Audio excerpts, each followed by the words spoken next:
Cheers. It's been a while. Happy New Year to everyone. I know it's a little bit late, but better late than never.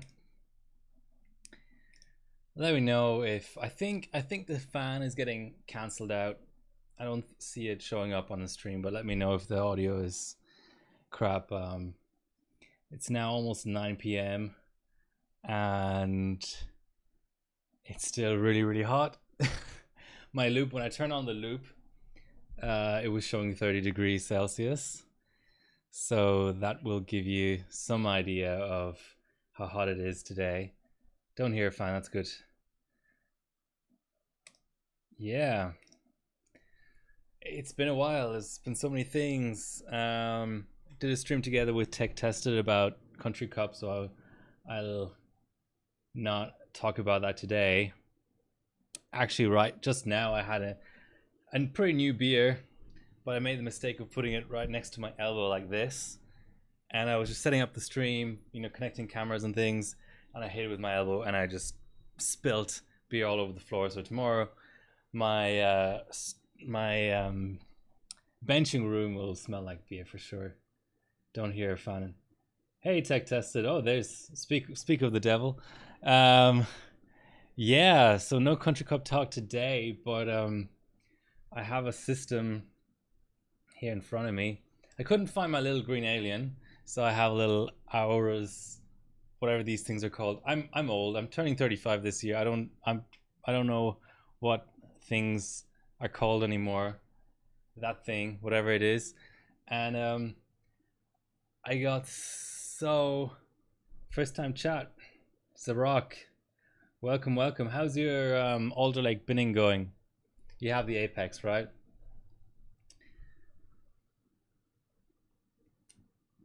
So Rock is in the same time zone as me, so he can have a Balter XPA just like me. It feels like forever ago. Alien got Alien got abducted. Okay. Let's go through things somewhat systematically. Today was I'm gonna shut down the system just so I can show you my RAM because yesterday, first of all, I wasn't sure, so I benched Alder Lake like secret OC style with Dinos pre-launch, but that was on Micron RAM only, and the Tachyon wasn't ready at the time, so we just had an Apex. But I'm lucky enough to have had a Tachyon sent to me by Gigabyte, and it's looking like a great board from what I've seen other people do, but it literally only arrived yesterday, and I didn't have any RAM, and I just bought some local RAM that, you know the whole story between Samsung and Hynix and Micron, and it's really hard to sort of predict what's going to be Samsung and what's not, and you're going to take a hit because even though they shouldn't, daily benchers also are avoiding Samsung, which I think is total BS because 6400, 6600, C32, let's say, or 34 or something is fine for daily. But for whatever reason, even though there's a DDR5 shortage, people are still seeking out Hynix for ambient benching, or just even ambient daily, which I think is just a total joke. But I bought these.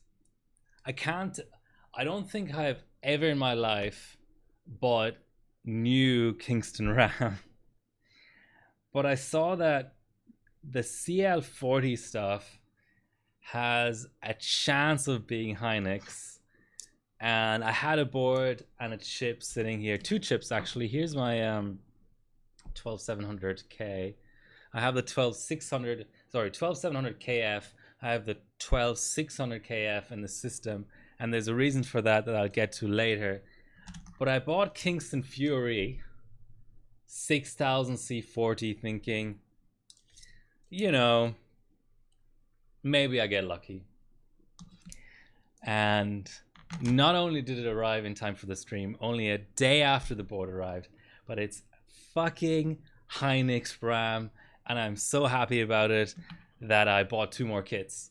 And I have my 3 kits ordered now, so I can tell people that most likely if you're in Australia and you're ordering off of M-Wave and you're ordering the 6000 bin, right now, since I ordered this a couple of days ago, and I assume there's sort of going to be similar batch or similar serial numbers, you'll probably get Hynix. So yeah, 600 Aussie dollars. What's that in USD? So 420 USD or 377 euro. I think that's a steal, considering these are 32 gig kits. I was looking at high end. I didn't really participate in the whole dual sided 16 gig stick DDR4 A2 PCB BDI stuff.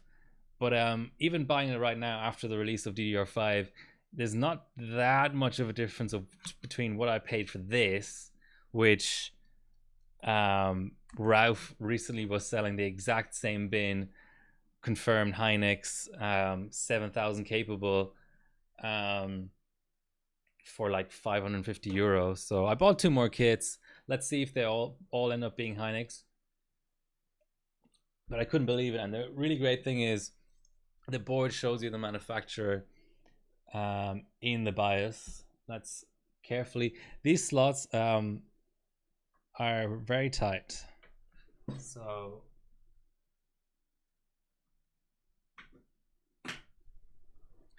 that caused me not to seat the RAM properly the first time and get a heart attack because it wouldn't post. But anyway.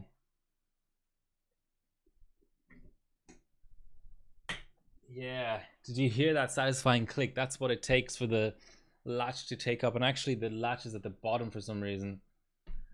Okay, but that's not all. That's not all. The next book I'm reading arrived today too, but nobody would care about that. Only 2 days after I ordered it. Thanks Bezos. But the other thing that arrived today, which I won't be benching, but that did arrive today, thanks to Ground. Wait, there's more. An even more unicorn thing than Hynix DDR5. A Rampage 3 Black Edition with the little piece of plastic still on the North Bridge, with the little 4-pin guard protector thingy still in the 8-pin. This is gonna be interesting. I haven't even had a chance to really look at it. It's a beautiful board, and yeah. Oh, it's got Raw Connect. I'm gonna have to bench it, even though 1366 is not my favorite platform. I'm gonna have to bench it now, and I'm gonna be selling a Rampage 3 Black Edition if somebody. I mean, after Tag's recent video, the motherboard roundup, I feel like the value of Rampage 3 Extremes, regular Extremes, not the Black Edition, has gone down dramatically because he calls it a bad benching board. But if someone wants one, I'm selling it. I might even sell my UD9, I don't know, because I have 2 Rampage 2s, 1 Rampage 3, and a UD9, and now a Rampage 3 Black Edition. So I think that's too many boards for a platform I don't even bench. Okay, so you can look at pictures of the board online, I think. You know, it's the usual thing of 2 DIMMs per channel. But there's more. There's more.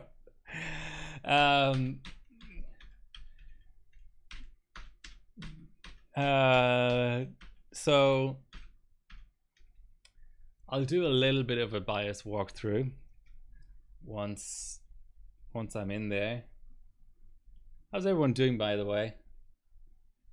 And we have, sorry, I am sweating because it's just, I mean, I can't really stream any later than this without going totally like night shift mode. Oh, so come on, Aurorus 99. A2, A9, A6 bias. So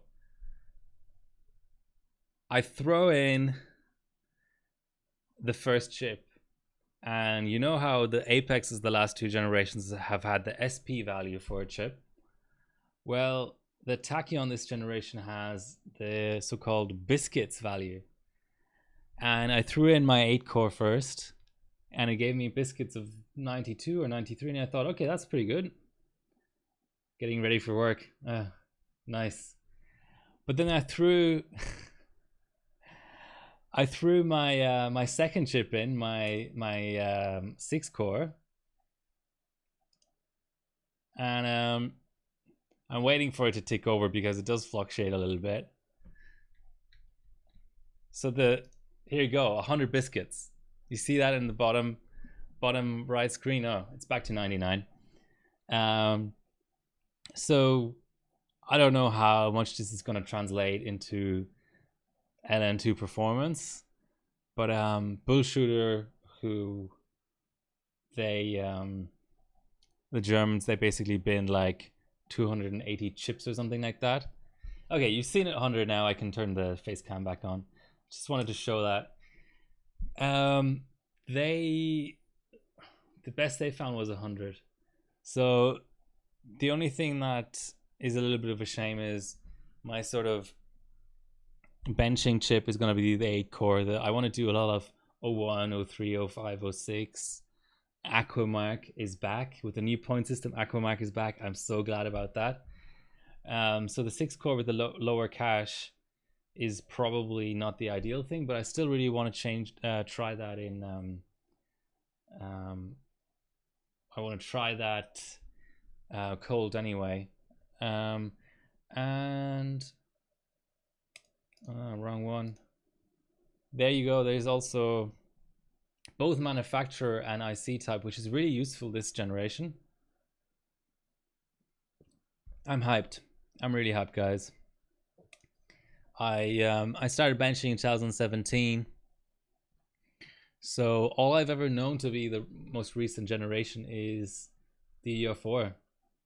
So it's interesting, right? I really want to bench now. So let's go through this bias a little bit. So they're up on the forums.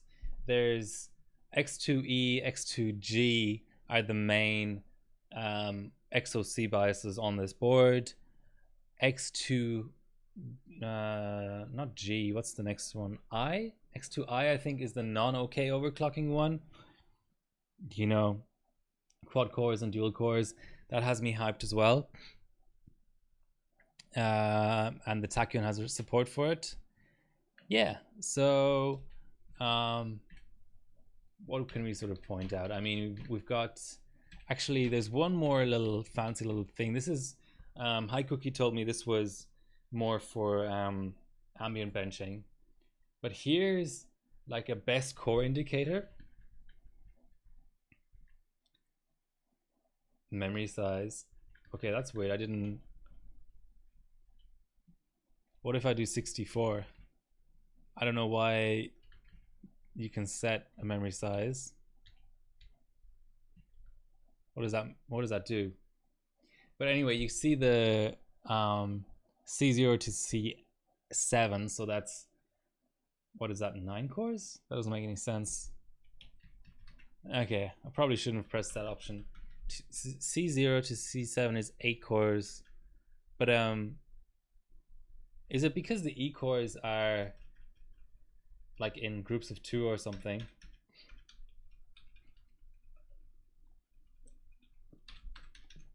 Don't know what the other ones mean there. Maybe I need to disable the E cores to see what happens there. I from memory I think it only went down to C like 5. Yeah, okay, disabled. Okay, well that's dumb. So the later cores seem to be the better ones, but what that really ends up meaning, who knows. Yeah, and I literally just got my kit today, so all I've done is enable XMP. Let's see if it really still works. which it should because earlier I had higher ambience. What does everyone else think of this generation? I'm pretty hyped. I mean, it's such a benching generation.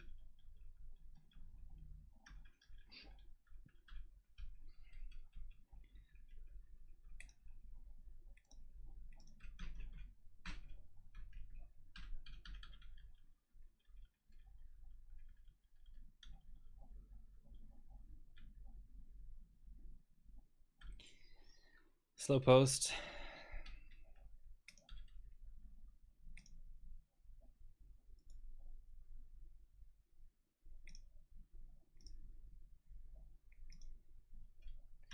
Yeah, it is good value because you it's crazy for benching. You can go, this is bias worse than the stock bias.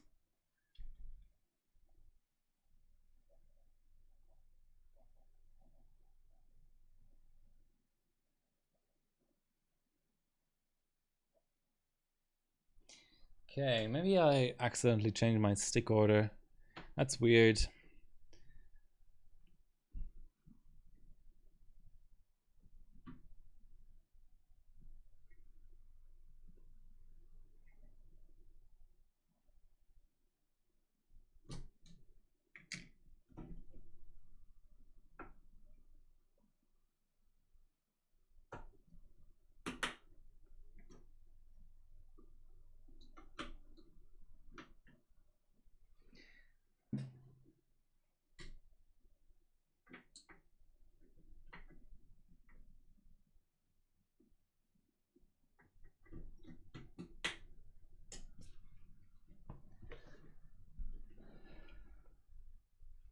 Yeah, and on K back coming back from 2017, it's like it's already the most significant generation in years, I feel like, just because of that. Let's do okay,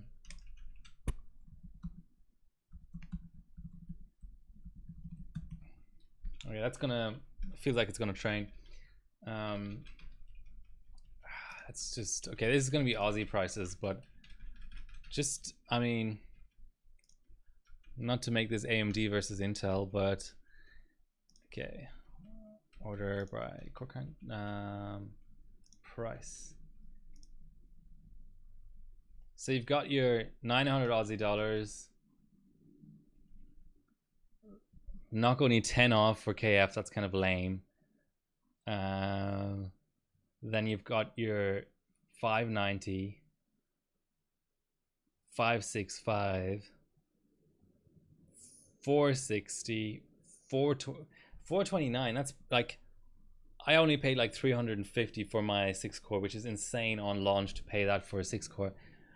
But it keeps getting better. I mean, you still have your 12 300s aren't listed, but 12100F, 169 Aussie dollars. You're talking like what, less than 100 US. And the Pentium Gold, that dual core, that's going to be insane as well. I mean, so you've got basically legit overclocking options from, let's say, about 100 Aussie all the way to 900 Aussie. Now on AMD side, I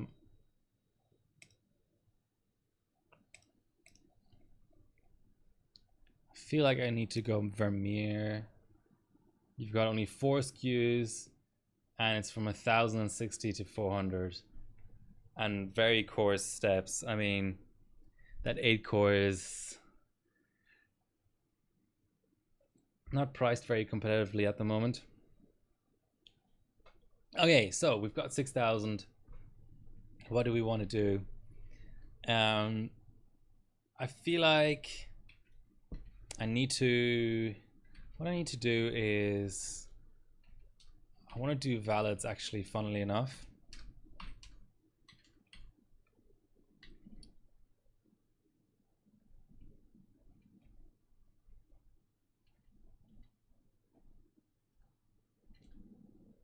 Even just try that.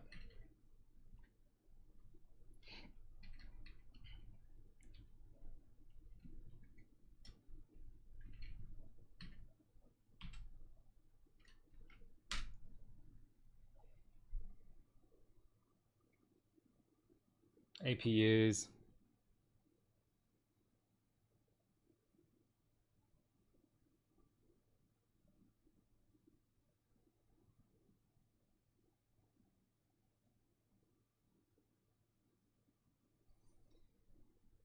Yeah, I think for benching, I'm not sure.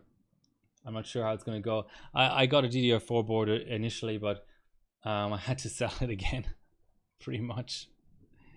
Man, I need to download GTL. Hopefully, it's here somewhere in this official thread. There's a new CPU-Z, by the way, which is 1.99, which is kind of funny. I wonder what they're going to do next. Okay, just downloading this stuff. There's never enough USB sticks in the world, basically. Okay. Give me that GTL.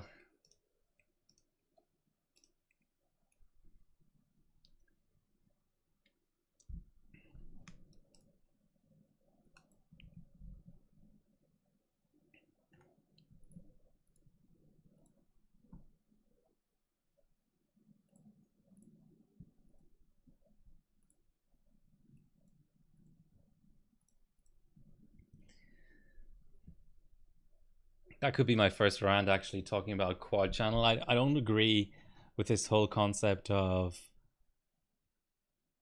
CPU-Z deciding to call dual channel DDR5 quad channel. It's so dumb. Quad channel is when you can write to 4 DIMMs simultaneously. That's, in my mind, that's quad channel. You can't, there's only 2 DIMMs here, and there's not 2 write channels per DIMM. So what I know, you know, it's quad channel in the sense that there's 4 channels, maybe, like, I don't even want to call them channels. There's 4 paths to be written or read from simultaneously, potentially, if your workload you know, actually needs that. But I don't know, I think it's like false advertising, to be honest. But it's, I don't know if Intel lobbied CPU-Z to do that, or CPU-Z felt like they needed to do that. I just think it's dumb all around.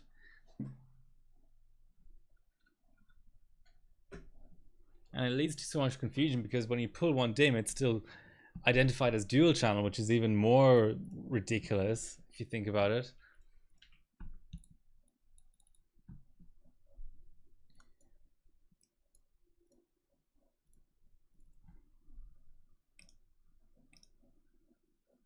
Yeah, hoverbot is down. Oh, sweet. That actually, peak core ratio is identified as 0. Oh, that's not great.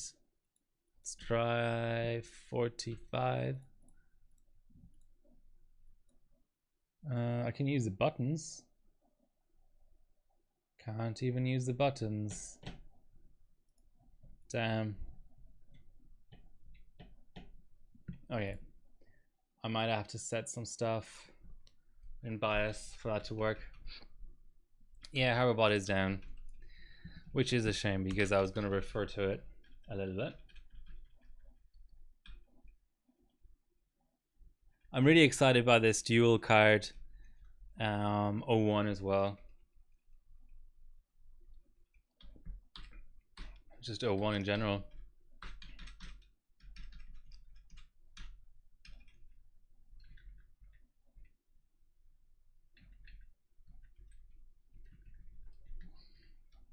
Oh, we can't disable turbo.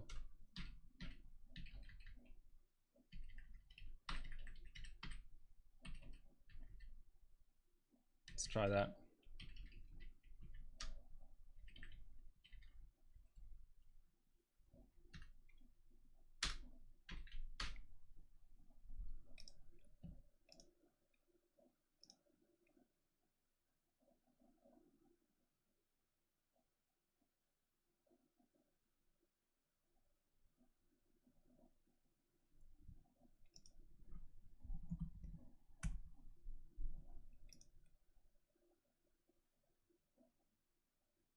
Does like to hang on 9C a lot, doesn't it?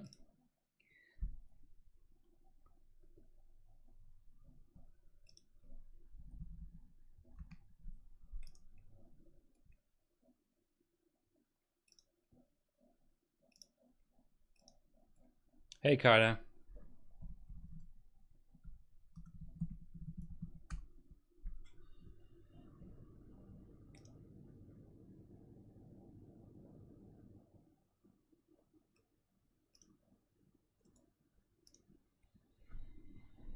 I don't know why that would cause a problem, to be honest. I didn't even really set anything except enable turbo.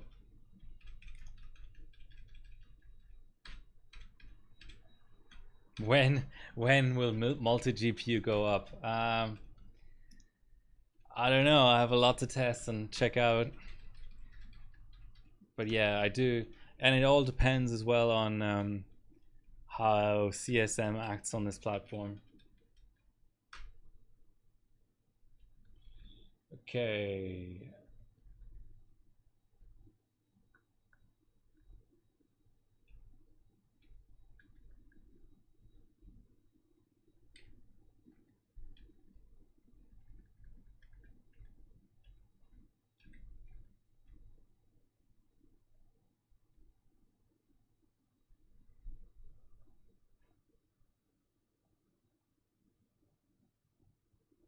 Yeah, Micron is so limited. That's what's getting lost in the Sammy versus Hynix fight. Micron is the actual IC you want to avoid. Just trying to VIP a few people. Okay.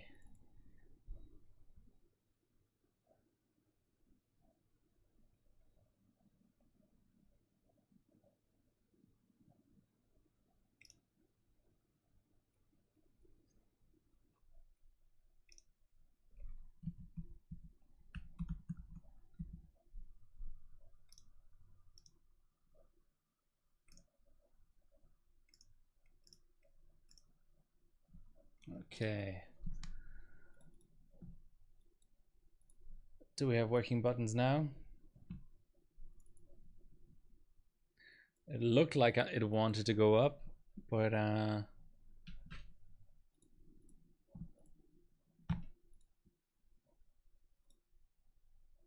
I'll just go back to 6 cores first, and then yeah, there's so much stuff. There's so much stuff I want to do. But Legacy 3D for sure is a big part of it.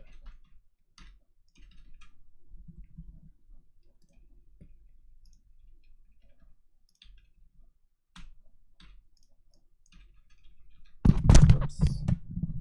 As I knock over my mic.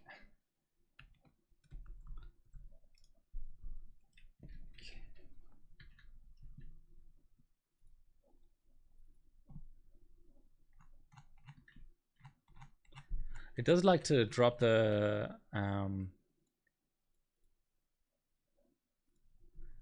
keyboard sometimes. Can I just go auto? Okay, auto.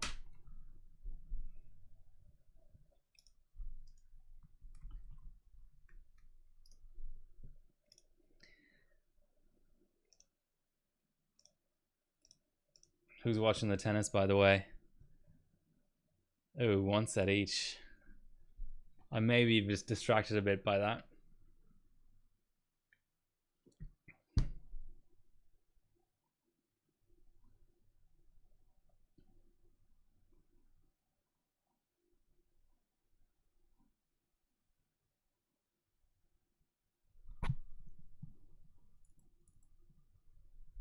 We should see 49x now.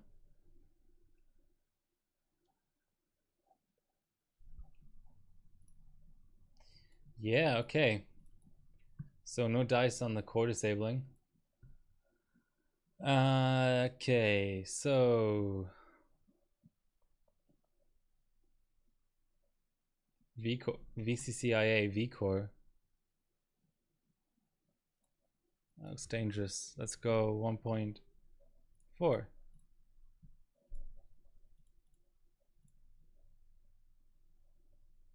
Okay, that didn't budge. Let's try SVID vCore. Why is that showing up as auto?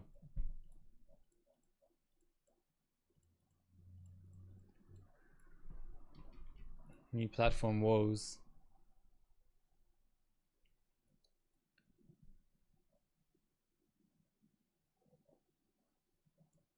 Yeah, it doesn't seem to be reading anything correctly. Can it apply?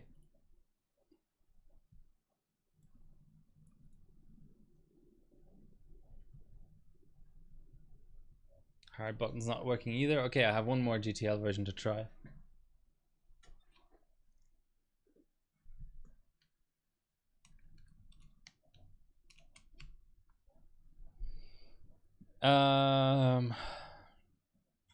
Yeah, I don't know about DDR4 on older. Maybe it should even be banned, like, for some stuff. Okay, new GTL. I mean, I could always. This is this like old trick of using XTU to set everything.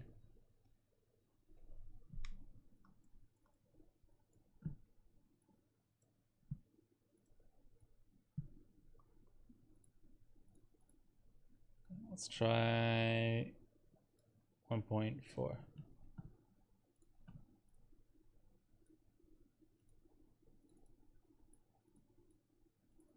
It's not registering, at least.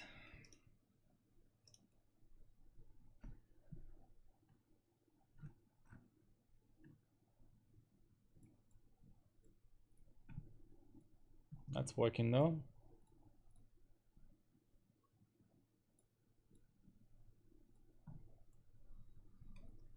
Can just set higher from bias. That's not too big of an issue.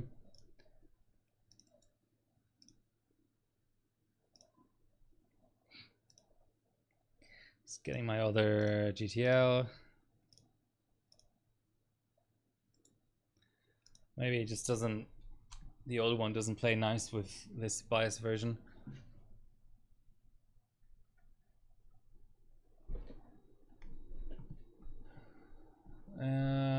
Let's try 5.4.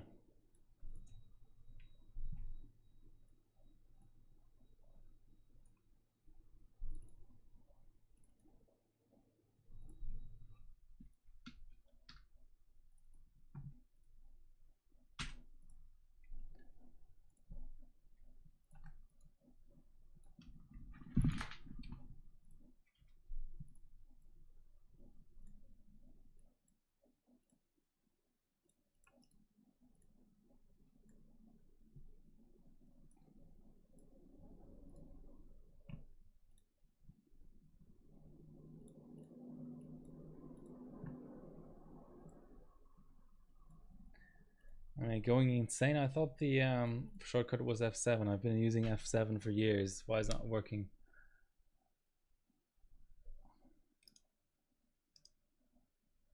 Okay. Weird.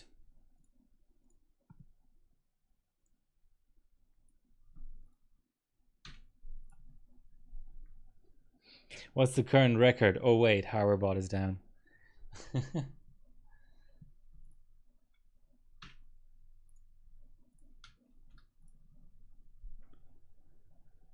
Come on, give me a 5500 flat.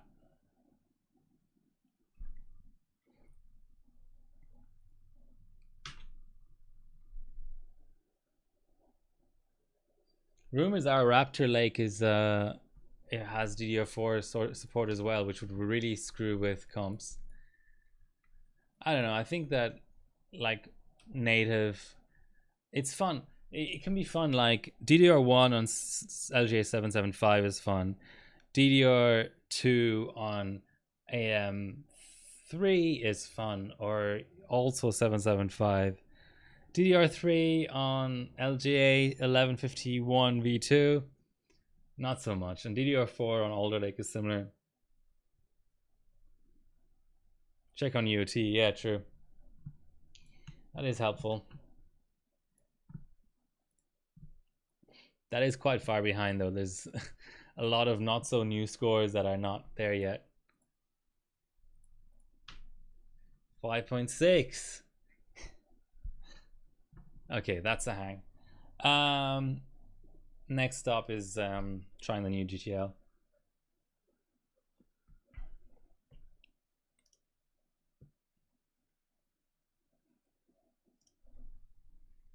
Otherwise, I set vCore in bias. Oh, is it gonna do the thing that where it hangs multi? XT used to do that, where it would apply the old multi on the new one, on the new boot.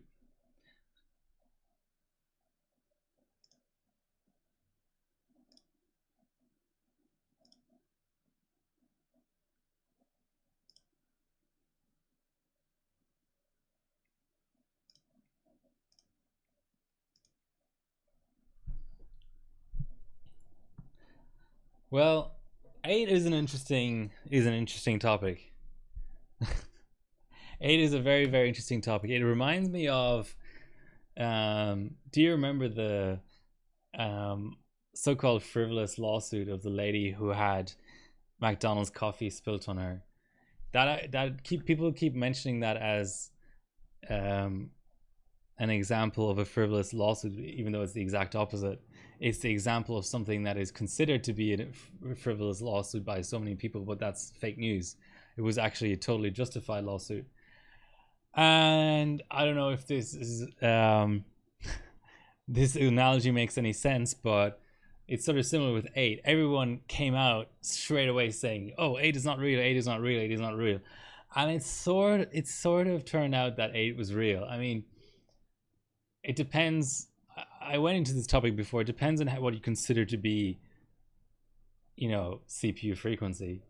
Like when you read frequency out of registers straight out of the CPU and it says 8, then that's either Intel cheating or it's actually doing 8. There's no like third option there, and that's apparently what happened. So yeah, I mean, I don't know. I suppose there'll always be an asterisk next to it, but there's a lot at play. I mean, you could say that maybe the CPU-Z version was bugged or something, or it's all Intel's fault for making a generation of chip that can just report wrong frequencies.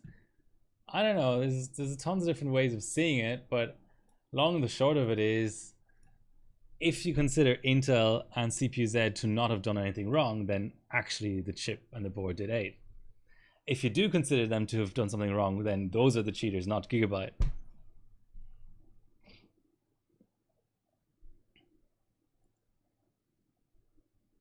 AMD could do 10. Oh, you're talking about the... Oh, so now bias is being read correctly. P-core is being read correctly. Yeah, but that's slightly different because that's an actual BCLK bug, right? Is my understanding. I'm trying to remember that. That's a few generations ago. Yeah, I mean, advertising on it is... I don't know.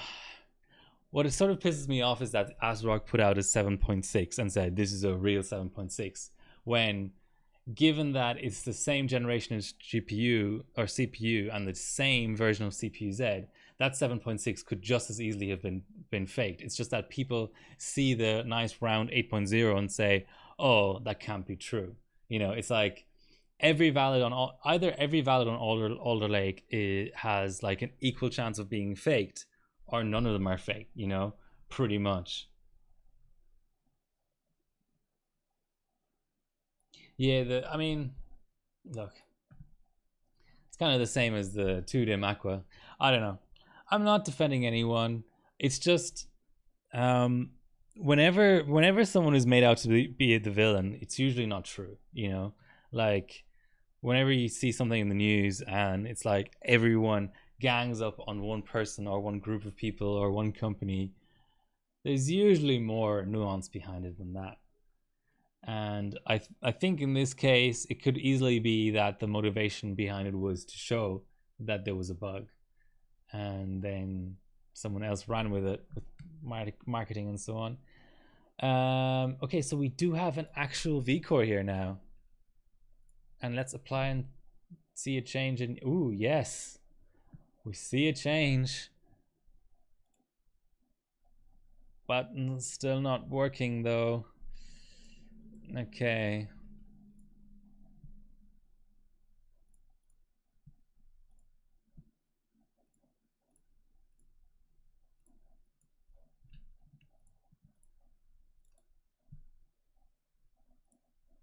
I should really have a shortcut to the valid folder.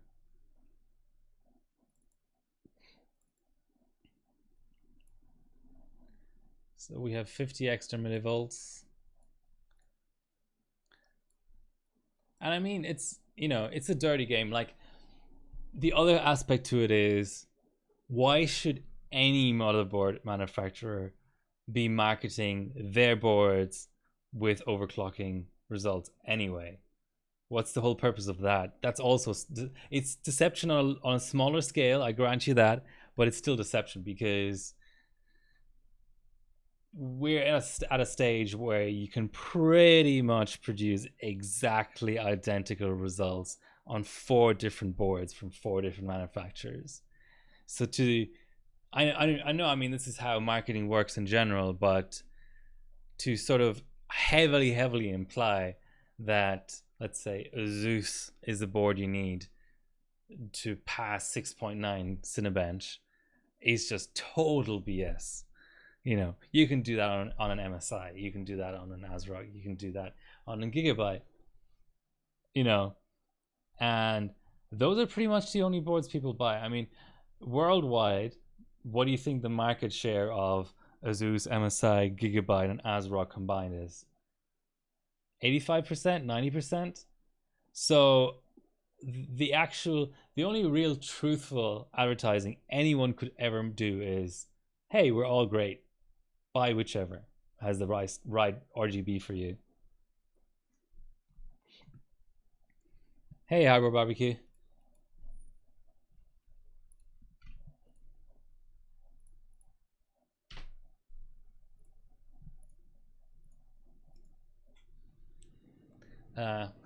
That's my chiller. I'm finding more and more. Ooh, okay. Almost. Buy a star NFT gallery.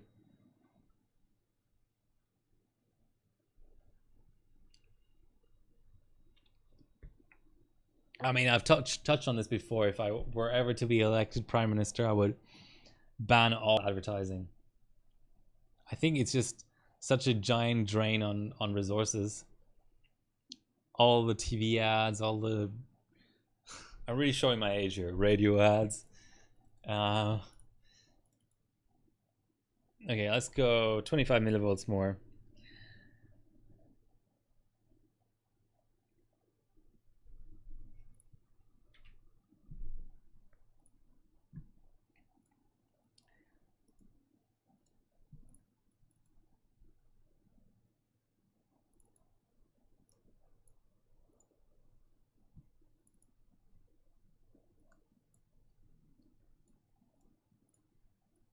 Ten nanometer. That's still so weird to see in a CPU Z. Okay, we'll go 25 millivolts more. I'm hearing for Legacy lives rent free. Yeah, it's just, I mean, what is the purpose of it? It's there's no truth in advertising at all. All it does is just project, like, it just puts a brand name into your head, but brand names don't mean anything. It's all manufactured in the same sweatshop anyway. So like, what is there to differentiate between brands other than their market? Like, it's weird. It's like marketing is supposed to be there to highlight the difference between brands, yet it ends up being the only difference between brands is how the brands are marketed. So it's this weird circular thing. Oh no, not 456.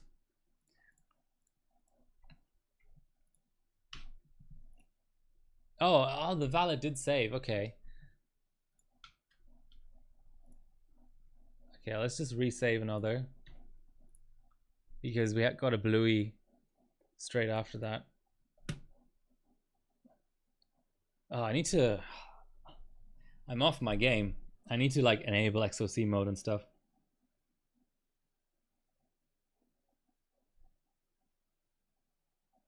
It's hard to ignore though. It's really hard to ignore. I guess you could make advertising opt-in, you know?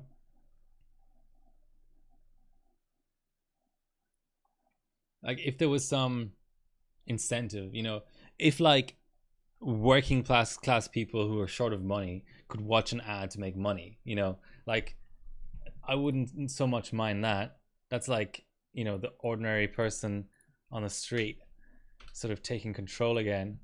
But other than that, what, like, is this ever debated anywhere? Like, is there any actual legit benefit of advertising? Like, besides the really lame, well, it gives people jobs. Well, everything gives people jobs. You know, just if all you're trying to do is give people jobs, then there's plenty of shit to do out there. Like fucking, you know, help the disabled people or whatever. I don't know. Like, just there's so many things out there to do. You know, maintain our roads or critical infrastructure, whatever. Build more infrastructure. Like, surely we're never going to run out of stuff to do.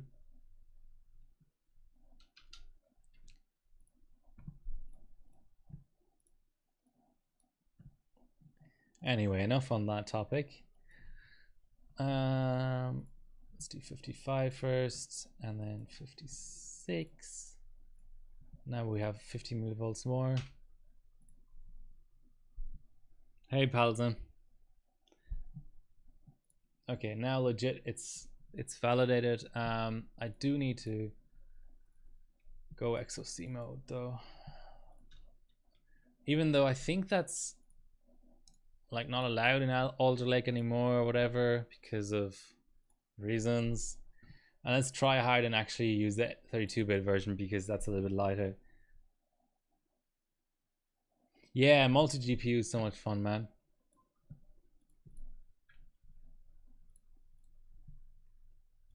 Five seven. Crazy shit. Our Veda's misreporting though.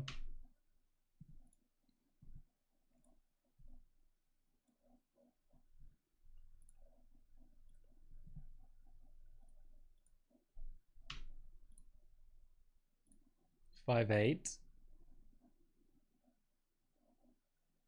5.8 on ambient is pretty huge. Okay. Let's maybe just go. I don't really know where to go from here. I have so much to test on this platform. I don't like all this hanging on 9C though.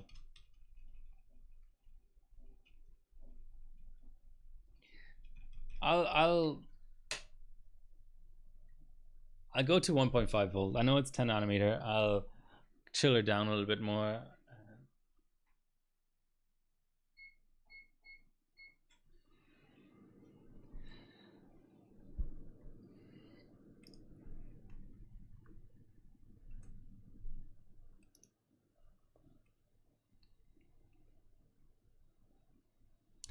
What is this hanging on 9C? I don't get it.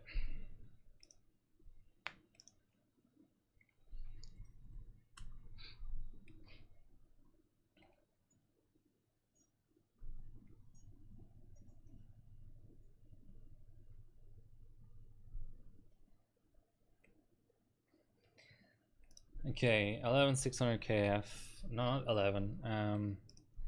12600 KF.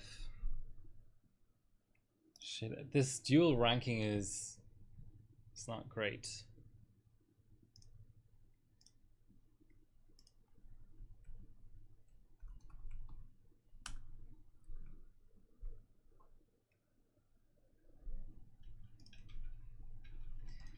Here we are on UAT, and now 12600 KF, and now I sort of have to open both because valids can be submitted under both. Pretty dumb.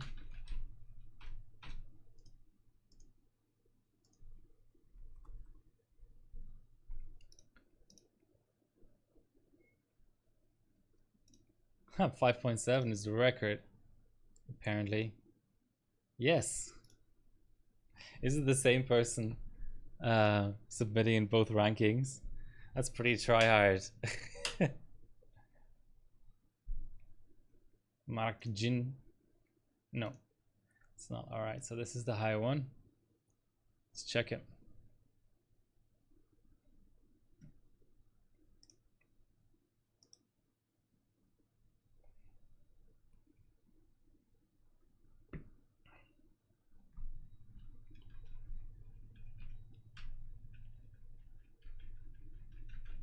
No, no, no boot. I might get LN2 next week. I don't know. There's a lot to work out with DR5, but maybe can share notes with some other benchers to speed up the process a bit.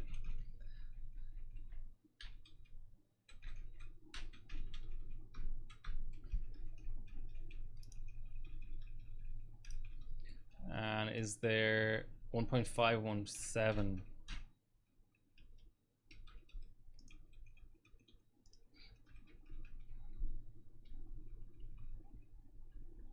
Come on, you can do it.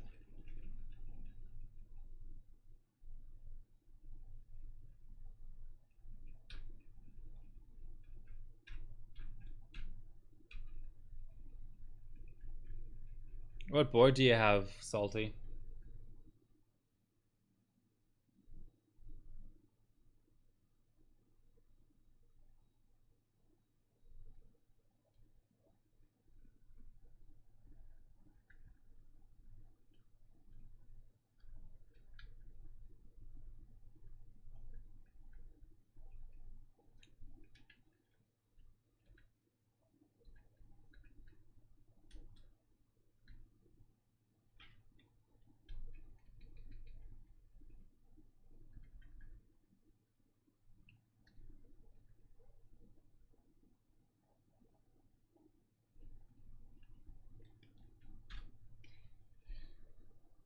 Okay.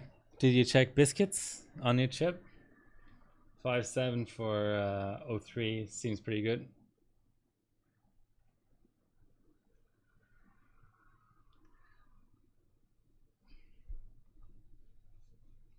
So what does everyone think of the new point system? 70 points max now. It's bringing back Aquamark and 01 in a big way, so 91-ish. Good to know that that's considered bad.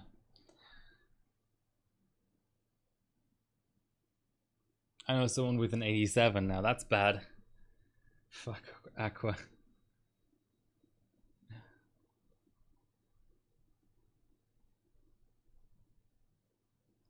What's with this 9C crap?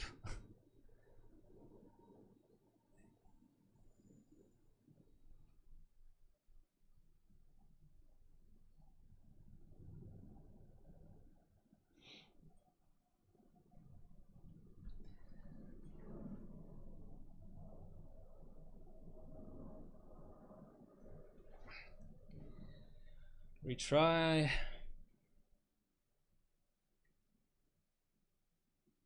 Yeah, I initially didn't like it either, but I've grown to like it now because it means that the new meta is to like just get 60, 70 pointers. It hurts. Like my 955 32M, which was a 67 pointer, now is just a 70 pointer along with like everything else. So that sort of hurts when you get these scores that are crazy. Okay, I didn't seem to like that. These scores that are crazy hard to achieve, and there's like no payoff anymore for that. But there's benefits too. Like it for me wasn't really worth running Aqua and 01 and what else was capped at 40? PyFast? No, Aqua 01 and CPU frequency. Those weren't worth running anymore because they're capped at 40, and I was looking at 50 pointers. But now, if there's enough subs, they go up to 70 as well. So it's like give and take, you know.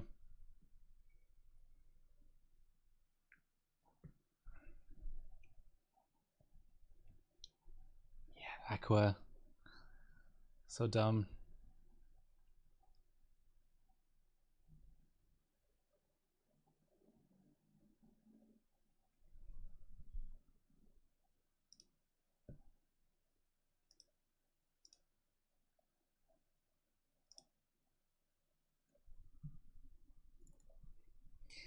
Now the other thing is, what's my current memory frequency record?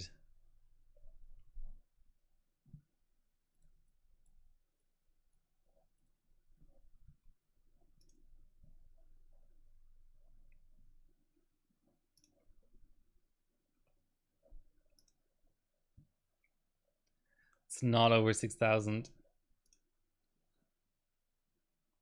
Come on, UAT, you can do it.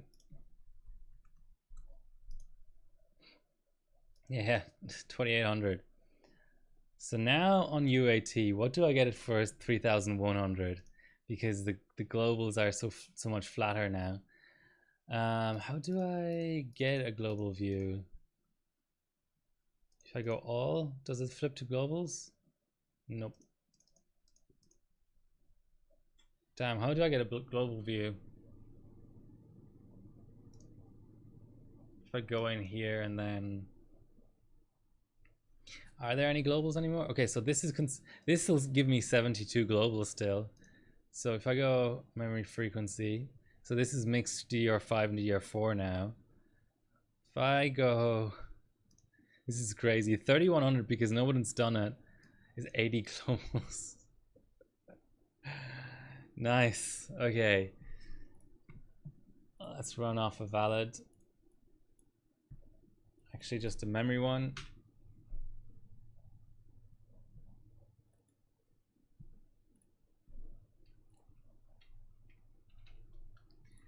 Do we have BCLK control?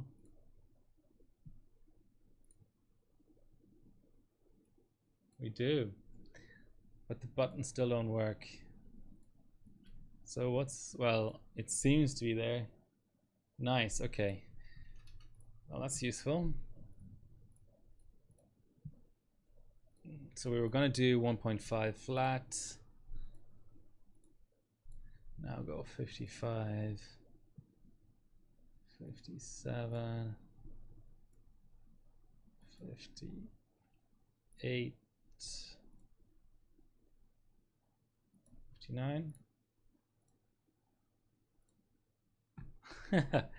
It's set.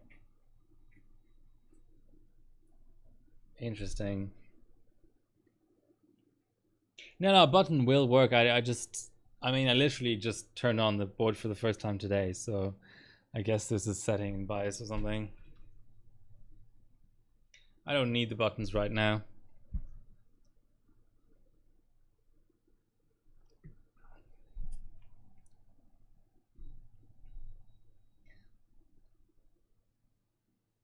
Come on, you can do it.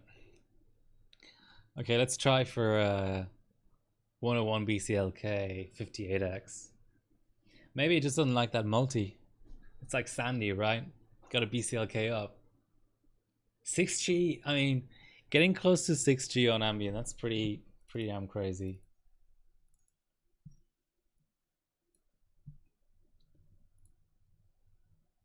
Man, I haven't, Country Cup was rough. Country Cup was a lot of benching. I haven't benched since then. I literally haven't benched. Just a combination of too warm, other shit going on in my life. Yeah, I don't know. Let's go try hard with the 32-bit version. Switching to another tab helps as well, actually, for validating. You can switch to a tab that isn't CPU, and it's going to be a little bit lighter. Let's not fuck around. Let's go straight to 58 and then 101.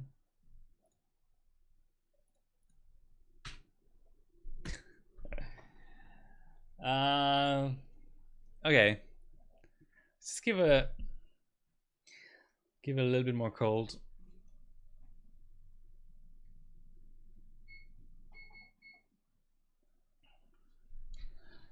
Got my new streaming rig. Maybe some people saw it on the Insta. 5700G, just a nondescript sort of M80X. Oh, actually, maybe I can.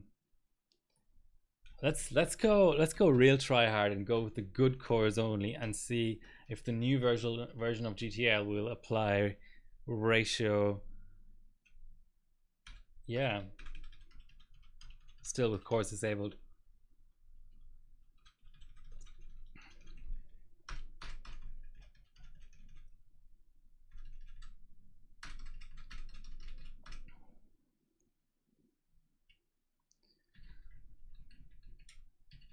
So the best core.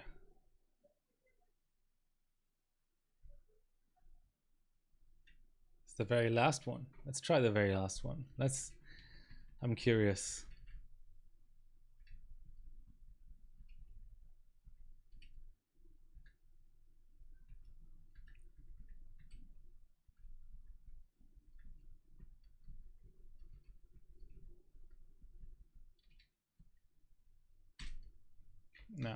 No E-cores.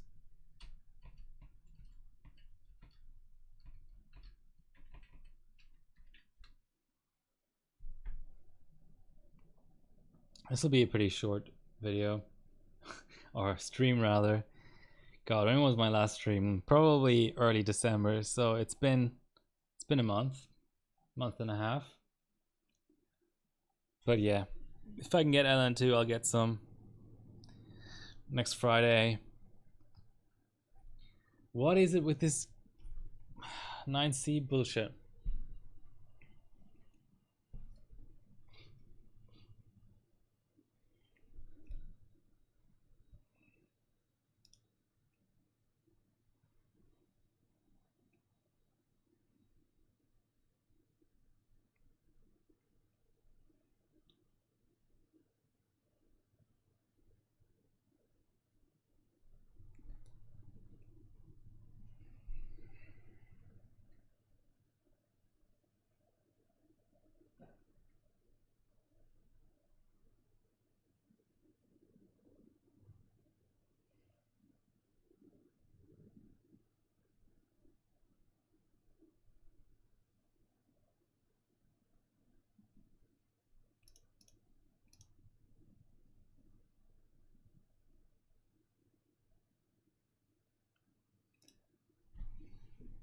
I don't really get it.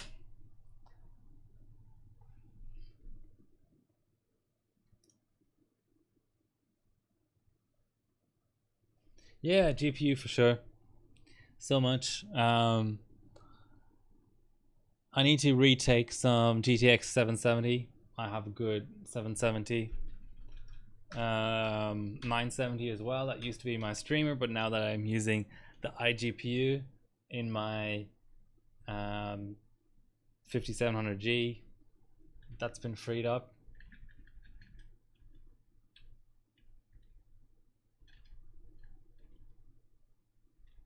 Okay, seems to have applied okay. It's my 770-03 Glod. What are you talking about?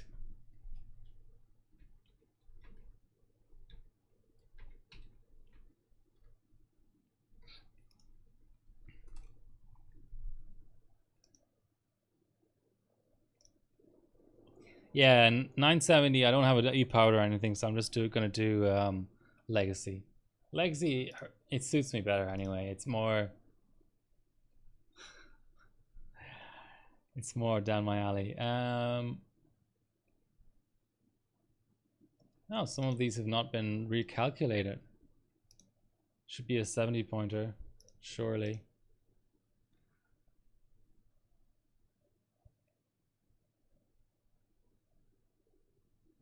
Yeah. So this used to be first, and that's, I mean, I don't know, Salty, I don't know what your chiller does, but I've got better RAM, and these screenies gonna load because it's UAT. Damn. Like mine, yeah, I chilled it down to like 7 degrees. Okay, I need to relax my RAM or something. Something's up. I don't know what temps your chillers do. But yeah, back, this is on a 7640X. Back in, when was this done? December 2018, this was the first spot.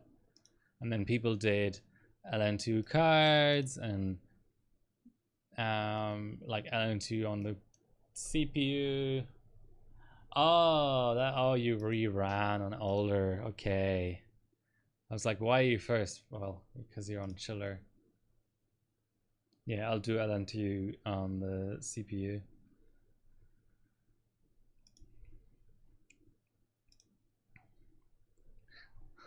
It's been my hobby recently, recalculating UAT scores, as if that matters.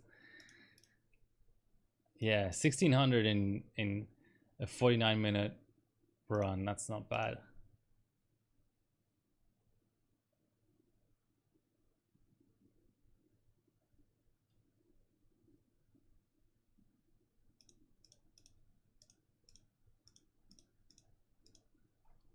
Automatic repair. Why are you repairing? I wasn't even attempting to boot.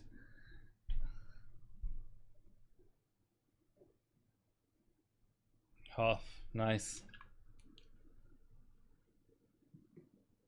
Can probably sell that for a lot of money now with the GPU shortage. I need a full cover water block for my GTX 295s. I want to get in on the action there for legacy.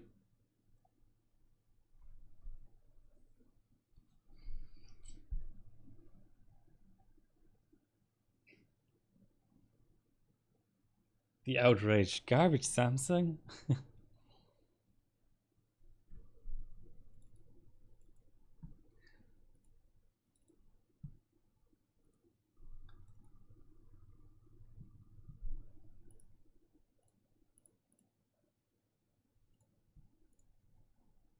Well, it's populating the P cores setting there, so that's a good start.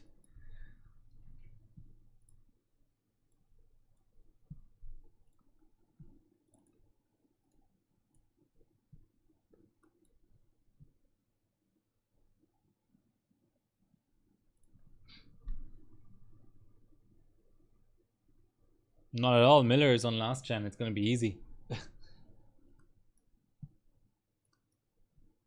2 cores.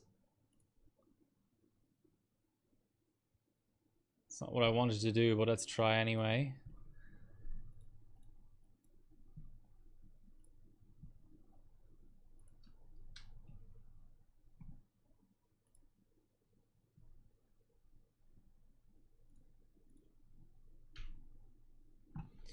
Still hang. Okay, I want to be on the literal. Well, that's 01. As far as I know, I don't know. Harabot is down, so I can't really check right now. But as far as I know, Splave only took 01 on like 7.25 gigahertz.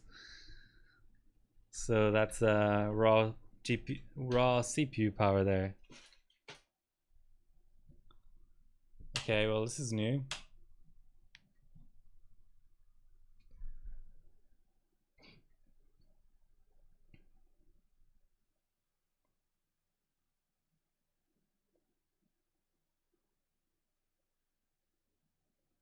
O3? O3 is life. O3 is all that matters.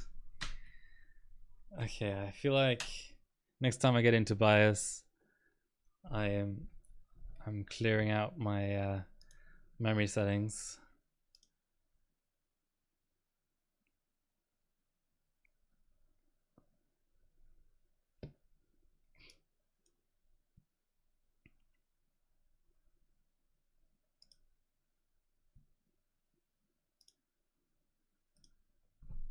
No, fuck.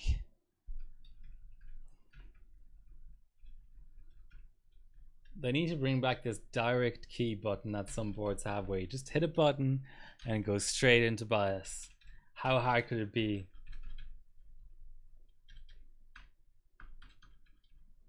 O3 tweak. There is no O3 tweak. You need to lock.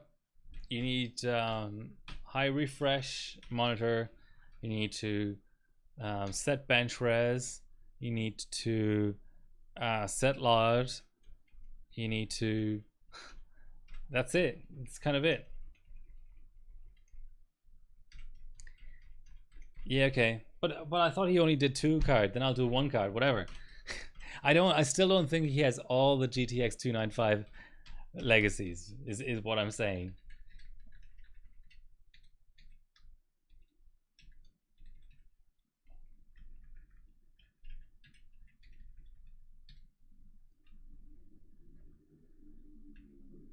Okay, just set auto. Okay, 48x. There we go. And yeah, why was it giving me 2 cores? Auto and enabled. No, I want disabled.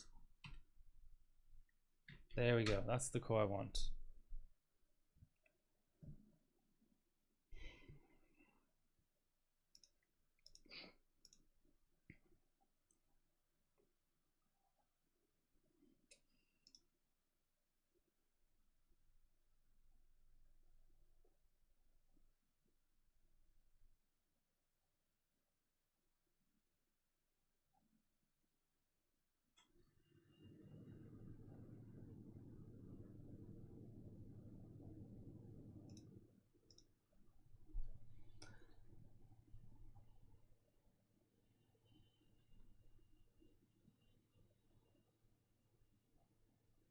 AD, A0. So this is a new cam. I need to mess around with the colors and stuff a bit, but it's a GH5. I'm really liking it from a usability point of view, but I don't think the image is there yet. Okay, this is us try-harding for valid. Really try-harding. That's okay.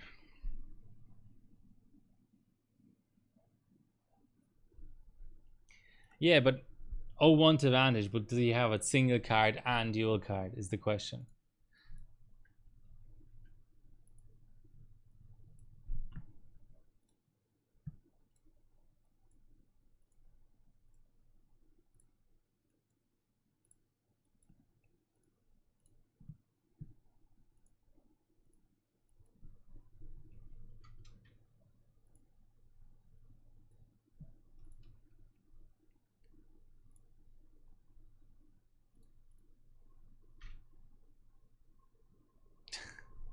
It got further.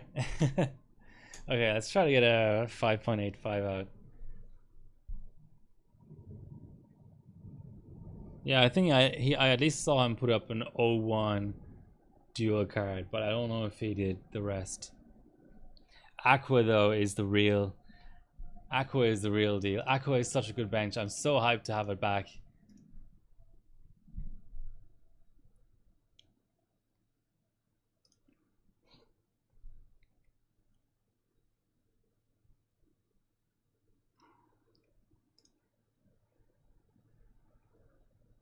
Also not recalced.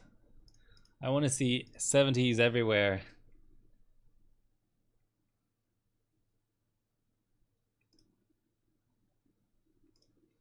See, he doesn't. I mean, I don't know how far behind UAT is, but as things stand, he doesn't seem to have it. 6.7, 6,700K. That ain't gonna do it.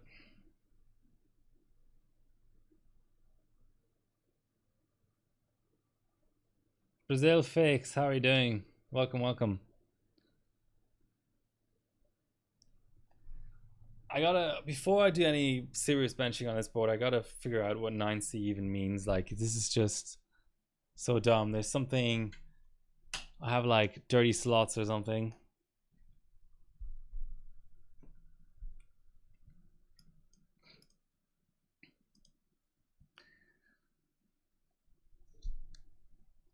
Need to make sure to change views. I'll get a copyright strike because I'm using that browser to keep an eye on the tennis. 9C. Yeah, I need to clean my socket and stuff.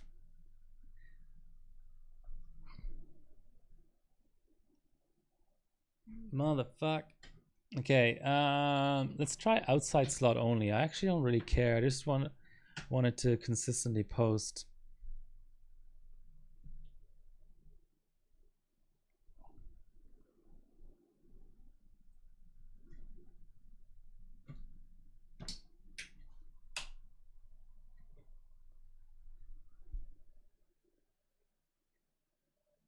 Yeah, it's pretty much instant.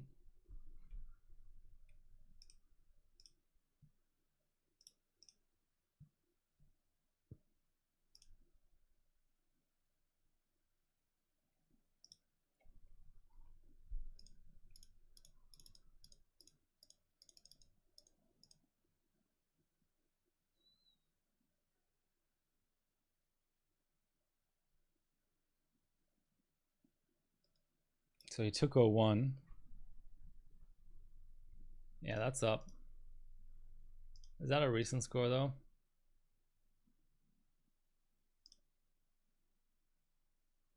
Yeah, okay, 7.3. Yeah, there we go. So he has a 1 single card. That seems to. Oh, yeah, okay, so he took all of these.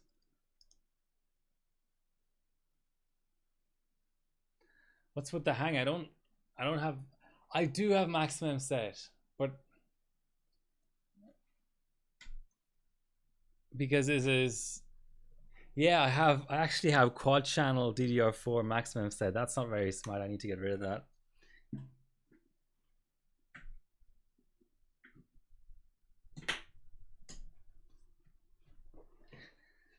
And it only works on this platform because it's 16 gigs per DIMM.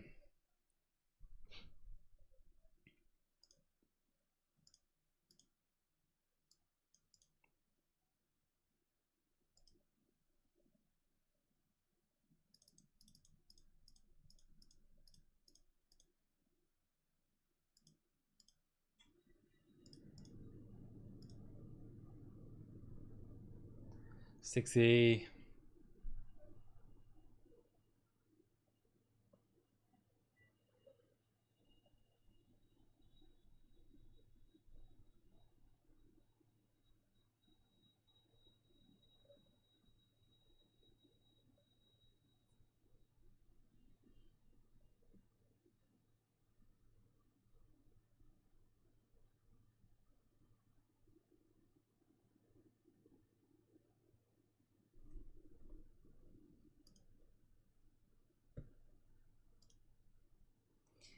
Stop diagnosing, mate.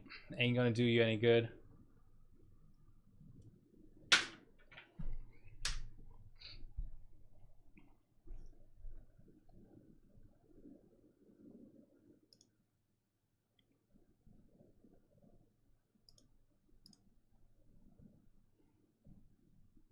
Is Mick streaming every Saturday night these days? Does anyone know?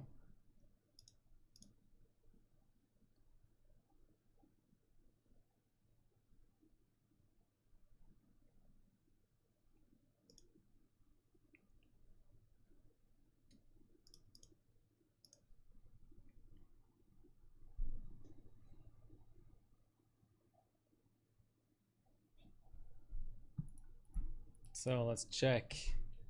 This was an X299 OS, so yep. Okay.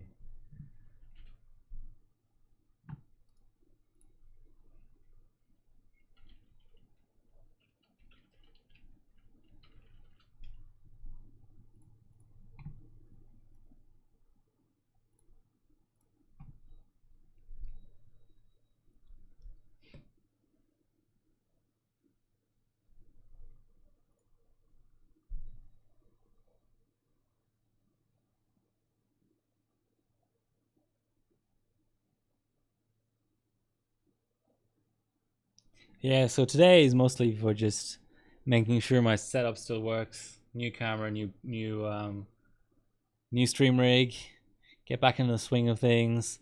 Hopefully next week I can get some LN2. And I'll find something. I'll find like I'll have to point the camera at the screen because I don't want my legacy scores to get messed up by the capture card. But I think it's manageable.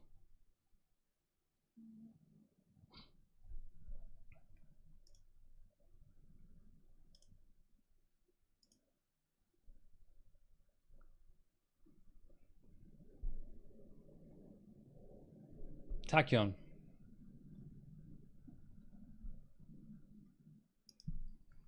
Exclamation mark rig to always know what I'm benching. Okay, so our remove mem is gone, hopefully. Yep. And we're down to 1 core.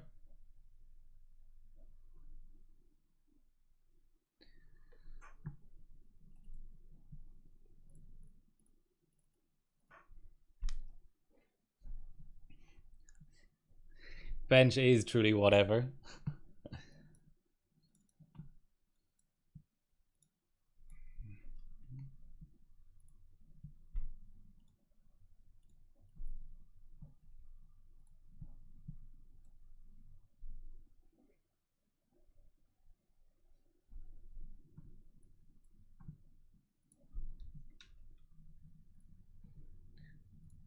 Let's try and get a 101 out. Oof.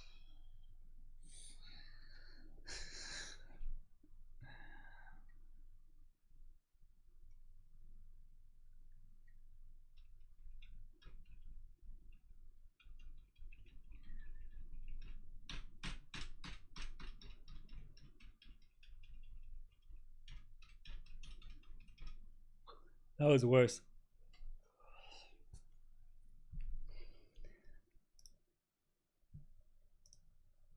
Damn, am I gonna have...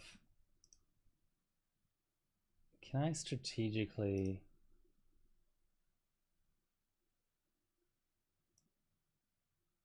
There you go. No more activate Windows prompt.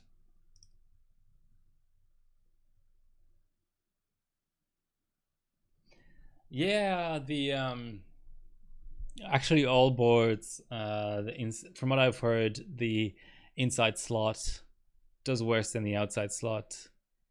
I don't know if it's necessarily really like a board issue. It may just be that that's DDR5, you know? Who knows? Some people have it, some don't. Yeah, there was some talk of Splave having like 14 different boards. I don't know if that's really true, but like binning through 14 different boards.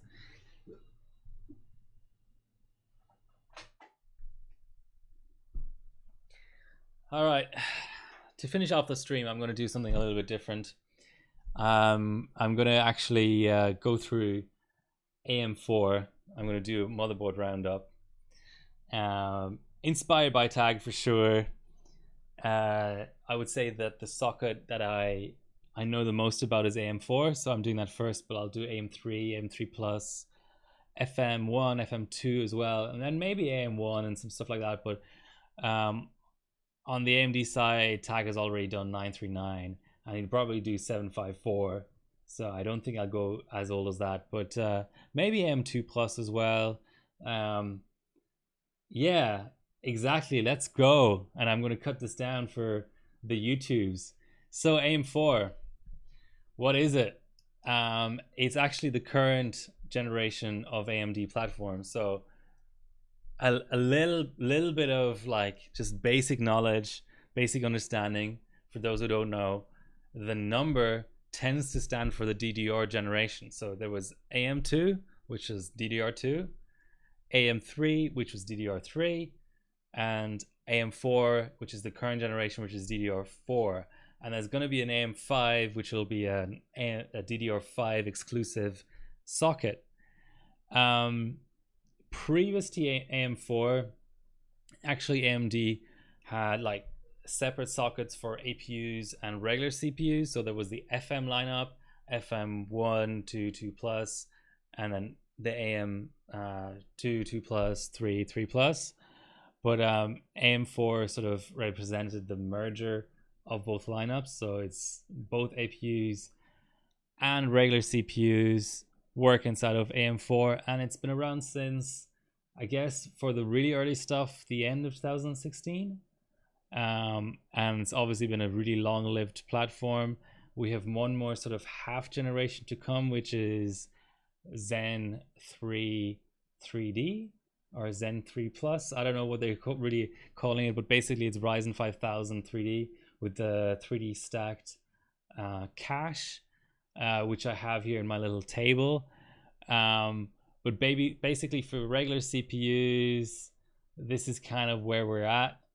I don't know, like the partial compatibility, I know there's BIOS modding that goes on, but in general, I would claim that the 300 series, so we've basically had three families of chipsets on this socket: the 300 series, the 400 series, and the 500 series.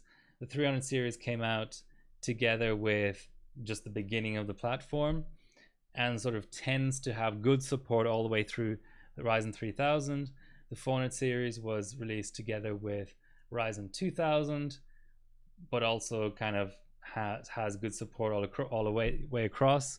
The 500 series was debuted together with the 3000 series, but it doesn't you know, there's all sorts of like marketing reasons and bias size limitation reasons and just like lack of time and bias programmer reasons why the 500th series is probably not the right way to go for older stuff like Ryzen 1000.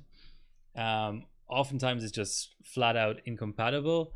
So I think on the X570, like a gigabyte board, I tried the 1000 series and it wouldn't post. I know sometimes something is not in the supported CPU list, but it still posts and still works fine. But yeah, and yeah, just to sort of give an idea that like Bristol Ridge was the first generation, and that was 28 nanometers. So actually, the same process and the same architecture as the last AM3 Plus CPUs and the last FM2 Plus CPUs, just sort of transplanted into the new socket to sort of like trial run the new socket, but on DDR4 obviously, which is kind of weird having an old architecture sort of with a new IMC. Not really that benching relevant, but I still listed off here just sort of for completeness sake. And then Ryzen 1000 was the sort of proper Zen, as we call it, 14 nanometer proper release of the new architecture, all the way up to 8 cores. 1800X was the top model there. Ryzen 2000 went all the way up to 2700X, again 8 cores, but it's Zen Plus, so it's like a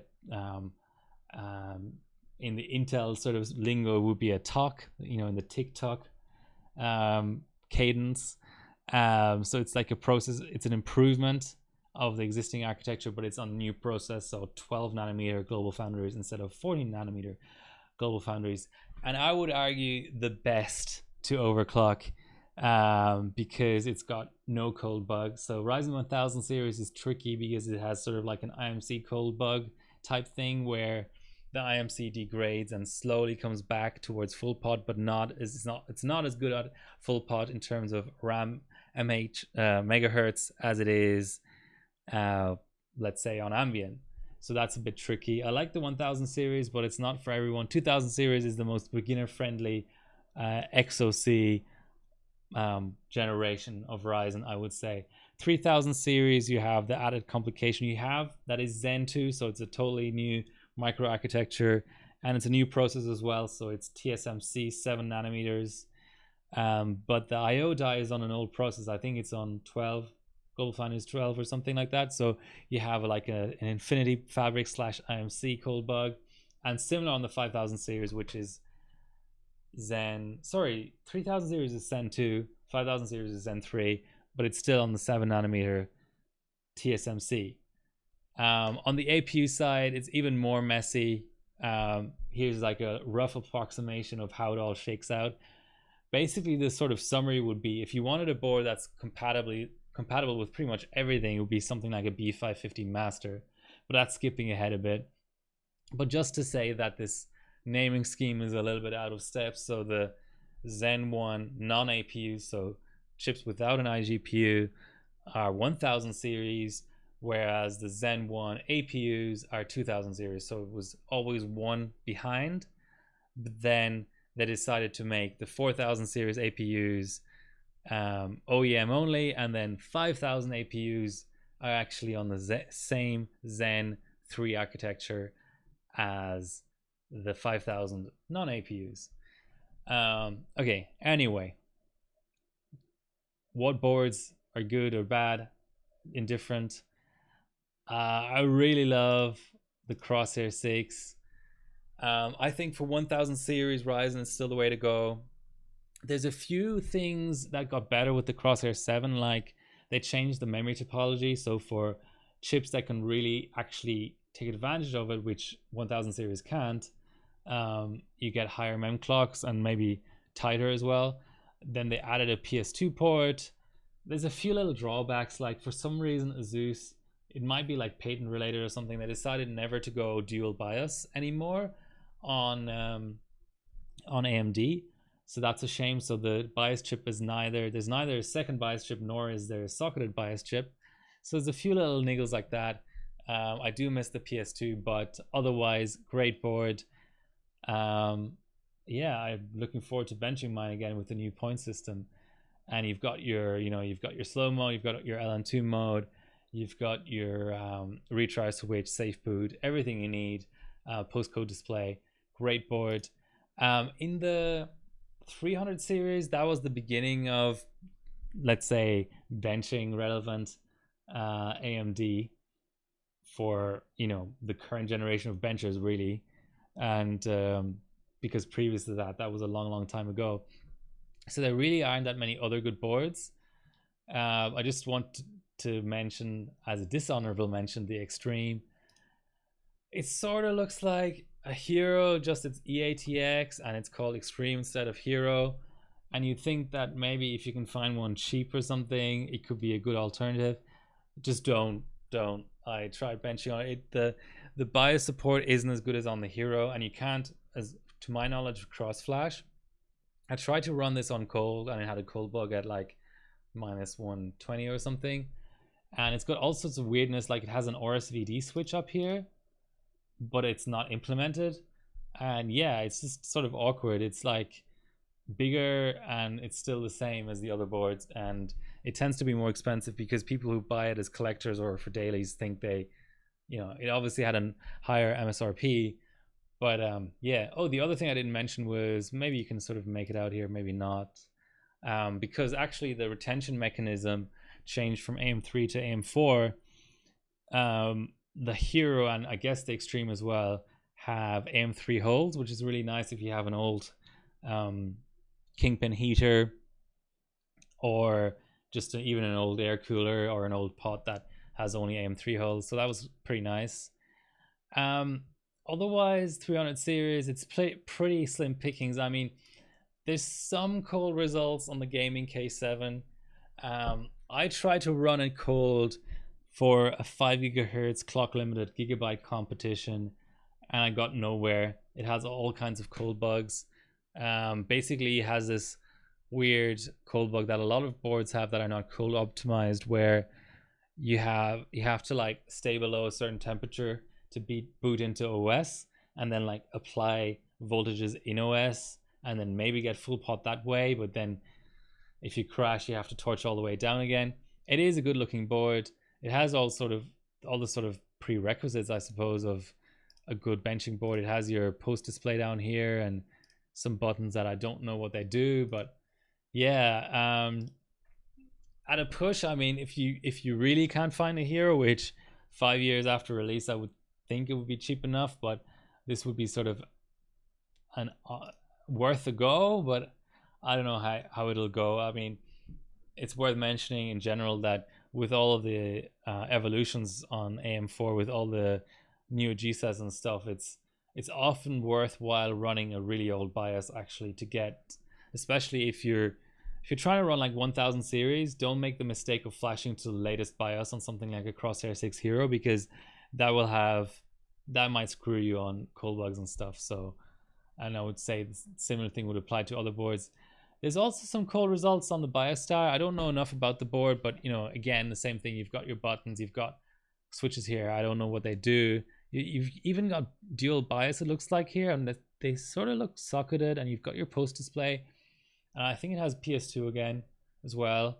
So yeah, if BIOStar never seems to be a really big thing in markets outside of Asia, but if you can find one, it's worth a shot. It's definitely a nice looking board.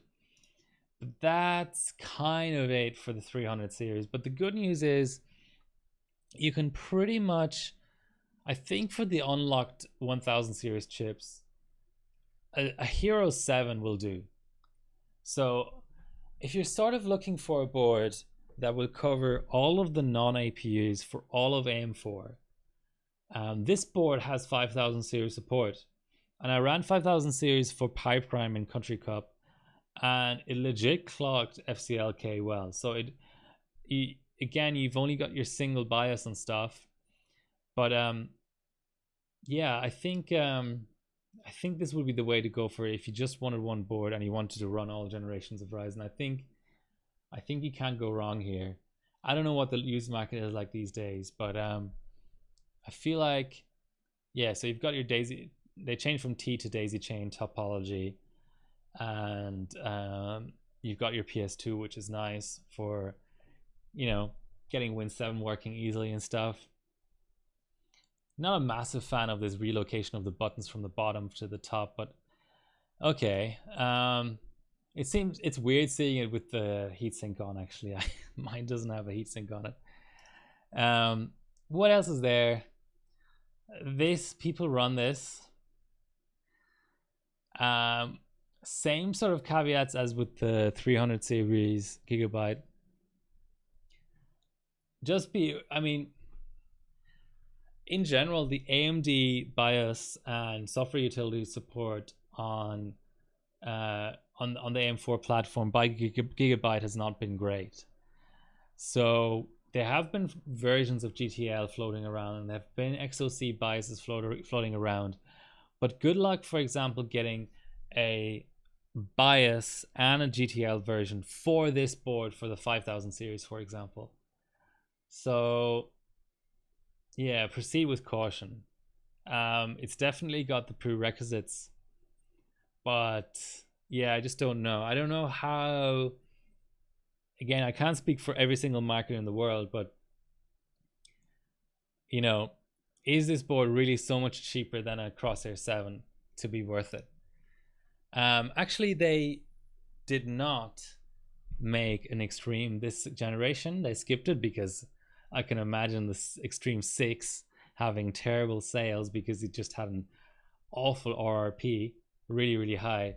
But just to mention that the Strixes of this generation, the B450, I don't know if there was an X450, 470 Strix. They're known to have bad memory OC. I owned one of these for a little while just to do iGPU clocking. You've got no buttons, you've got no post display. I don't know, if you're tempted into one of these, probably it's a no. Yeah, it's really Asus heavy. I'm sorry, but it's going to change now with the 500 series. So 500 series released at the same time as the 3000 Ryzens, and that's when the core count was increased, and you had not only 4, 6, and 8 cores, but also 12 cores and 16 cores. And Intel at the time didn't really have a response for those core counts, so this is when other manufacturers got into the game. But we'll still start with Asus. This board, the board I was using, died unfortunately, but yes, they made an impact. Can I zoom in? Yes. So 2 DIMMs. It does feel like it helps with RAM OC, but probably not as much as you would imagine. Not as much as it does on Intel, from what I can tell. But really nice board. Obviously, the caveat is, you've only got 1 GPU slot, so you're limited in 3D benching. You also sort of have to contend with tight spacing around the socket if you're trying to run like cold RAM and stuff, but that can all be overcome. You've got your post display in the I/O, so if you flip your bench rig to face you, it's actually perfect. Even when you're like sitting down, you can just see the post codes just straight in your face, and actually your like retry button is in the I/O as well, so that's really nice. Got a slow mode. I think the reset button, sorry, the retry is down here. Safe boot. The only thing is the LN2 jumper is right here, so you don't have an iGPU out, so you'll always be running a display out card here, which makes it tricky on cold. If you want to flip back and forth the LN2 jumper, you kind of have to pull your GPU, so that's not great. But otherwise, nice little board. I don't know what the user market is like. Maybe it's a little bit pricey, but yeah, if you can get it, it's nice. There was also a Hero version. PS2 was gone again for some reason. I don't know why you'd want this over the Impact. I'd imagine it's a more expensive board. I suppose if you need the 2 8x slots for dual GPU action, but otherwise not so much to say about this. It's obviously been sort of outclassed by the Impact. And then they did a refresh. Not every manufacturer did a refresh for the 5000 series, but Asus did choose to do one. I think the PS2 has dropped again. I do have this board. I almost sort of regret buying it. I don't know how good Ryzen 3D is going to be, but yeah, I would imagine the Dark Hero nowadays, not a massive price difference between that and just a regular Hero 8. So maybe the one to get because of better, like there's a proper thread up. The 8 has a thread up on Hyrobot forums as well, but if it's like the difference of like $50, I'd probably go for this. But we do have a dishonorable mention as well, which is the formula. For some reason, and there's actually a second dishonorable mention. Sorry, there's an extreme and there's a formula. So they made 4 SKUs for this release. They made a formula, a hero, an impact, and an extreme. And there's 2 good ones and 2 bad ones. And there was a refresh. So actually there's 5 Azus titled ROG boards, RG boards basically. And the formula has an inbuilt like VRM cooling, and otherwise everything is the same. And I think the postcode display is funky. It's like down here built into this weird shield here and stuff. Not a good benching board, and like hundreds of dollars more expensive just because of this motherboard block. And obviously something similar going on with the extreme. Not much to talk about here. It's basically I don't even know what the difference. Whatever about the formula being a total waste of money. The extreme is an even bigger waste of money because it's like the same drawbacks as the formula but more expensive. Yes, so now other manufacturers, MSI joined the party big time. There is a regular X570 Unify, which is the 4-dimmer. I thought there was a postcode display on here. Yes, down here. So buttons and postcodes down here. I can't see anything wrong with this board. Let me know it even has 2 dual 8-pins. Let me know in the comments or in chat right now if you've heard of something going wrong here. But you have the NOS tools. You know, you have everything you need in a benching board. Except, you know, if you want to run 1st and 2nd gen, maybe it gets a bit dicey, but 3rd and 5th gen for sure. This is a really, really strong choice, and probably a little bit cheaper, at least on the new market, than the Azus stuff, as it tends to happen. And honorable mention to the Ace as well. Pretty much a lot of MSI boards got tooling and got like XOC support. This gen, don't really know what the difference is. Maybe just price and styling, but yeah, the Ace should be a competent board as well. And the Godlike pretty much looks like the Ace to me. Oh, actually, maybe this is just the wrong picture. Sorry about that. Let's look up a Godlike. Sorry, guys. Yeah, not the Tomahawk. Yeah, so this has a dragon here and a postcode down here. Yes, I accept.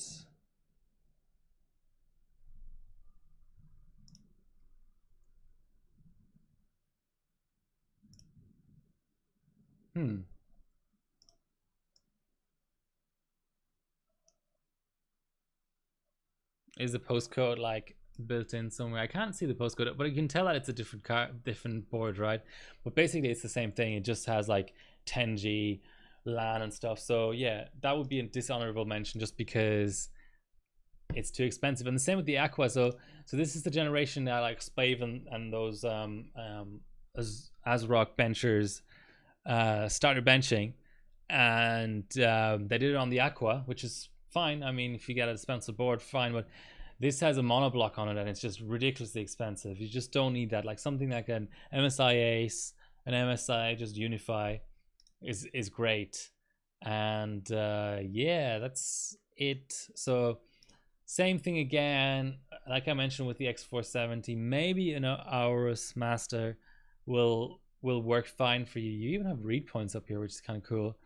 But just there, I have those tooling concerns. It's not as readily available as the MSI and Azus tooling, Turbo V and so on. Azus, you can use the Intel Turbo V anyway. So we've gone through those. B550, I've broken it out here, but it's much of a muchness. People keep talking about how B550 is better at memory OC. I don't know. I think that's sort of overblown. It's certainly better at BCLK OC. So if you, for whatever reason, you need BCLK OC, then go for B550, but I don't see it. So I've used the master, died at Country Cup, unfortunately. So interesting combination in the sense that there's a postcode, but there's no button. So you'll have to use a screwdriver or whatever, connect one of these things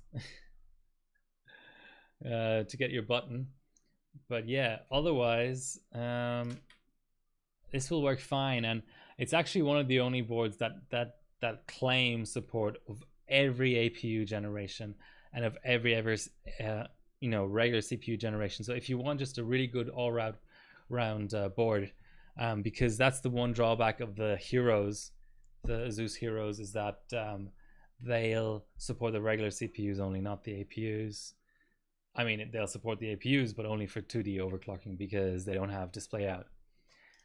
What else have we got here? So there's a Unify X, which is like the real sort of XOC board with with only 2 mem slots, and this has the potential of being a really good all-around board because it has strong APU results up, and it even has memory valids up.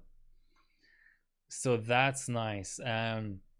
Just depends on what kind of bencher you are, whether you want to pay the extra of getting a Unify X because it's obviously going to cost more than an Ace, or just a regular Unify, but otherwise like sweet looking board, and the results speak for themselves. So in terms of memory valid, for a little while there, AMD was the best memory valid platform, and there all of the top results are on the Unify X or the other honorable mention, which is the Strix I. So the ITX Dual DIMM Strix.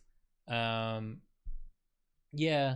you don't have postcode, you don't have power, but just so good at memory OC and APU OC. Oh, and there's actually even the non-X Unify I mentioned above is the X570, and here is the actual B550 4 dimmer. So just don't really know what the difference would be between these two boards. And that's it. And hopefully Hyperbot is back. Otherwise, I might have to look this up on UAT. Yes, let's go on UAT.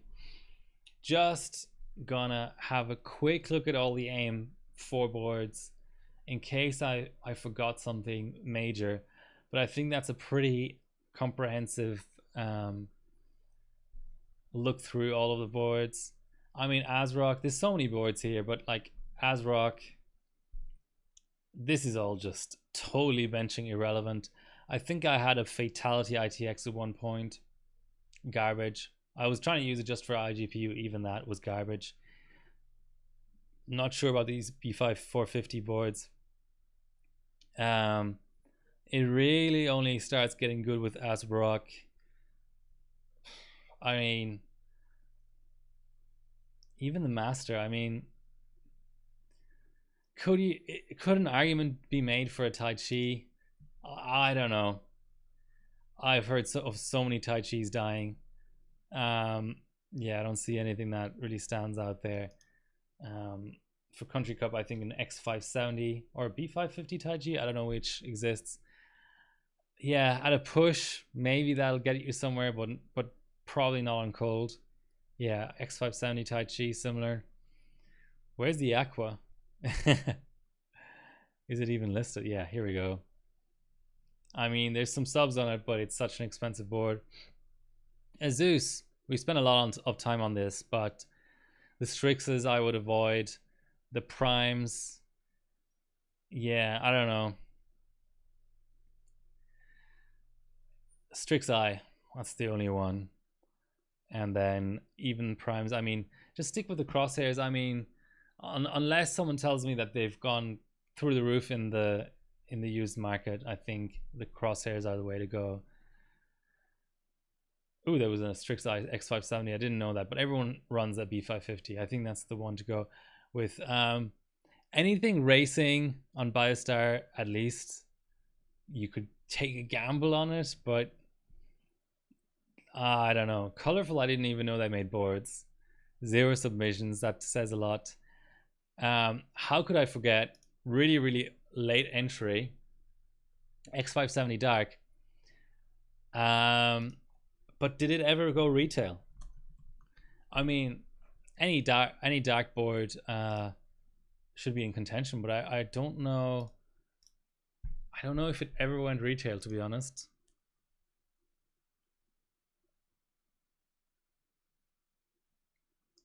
I mean, if you can get one on the secondary market, it's a nice looking board. There's an Adantec review, right?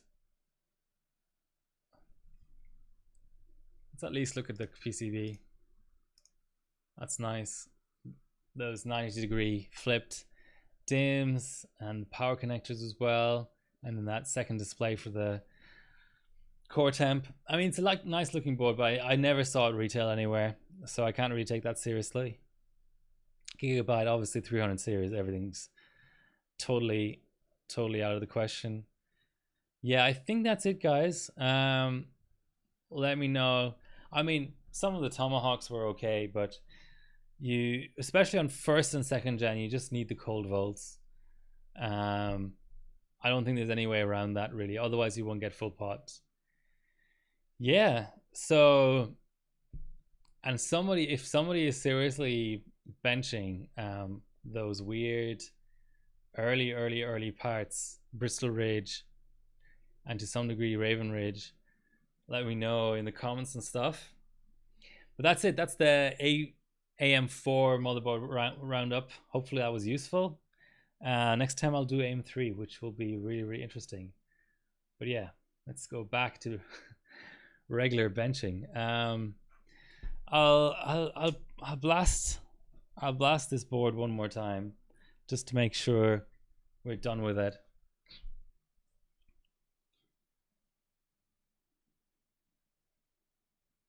C. F, yeah, F in chat. Should probably re-enable my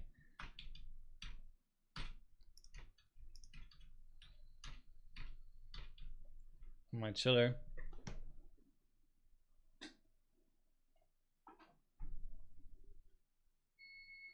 My mount is probably not the best, but I'll try an all-core.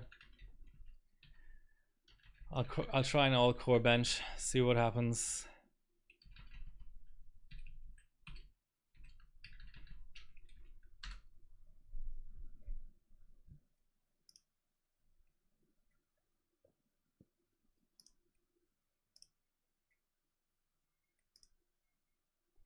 Hopefully my next Alder Lake stream can be a little bit more informed.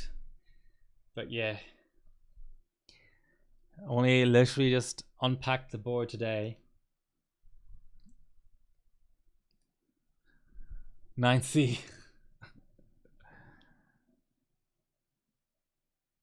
Hey, let's do a clear CMOS and literally just do everything from OS.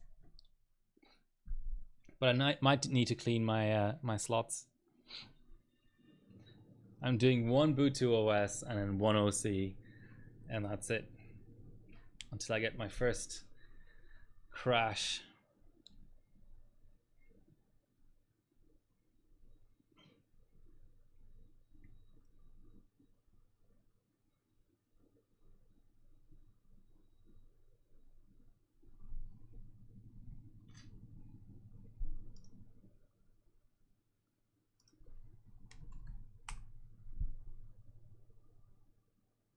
Burp, good morning. I think we're all good. Staying healthy and all that.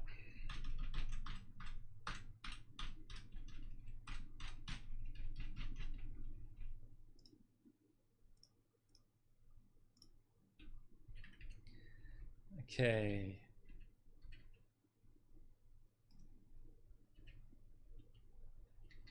Load optimized to defaults. And literally all I'll do is where's our LLC?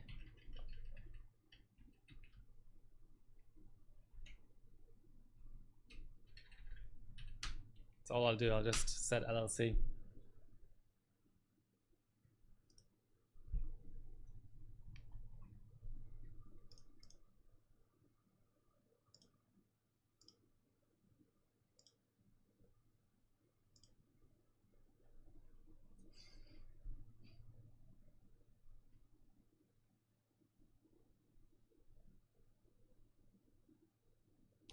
What is this 9C? I don't get it.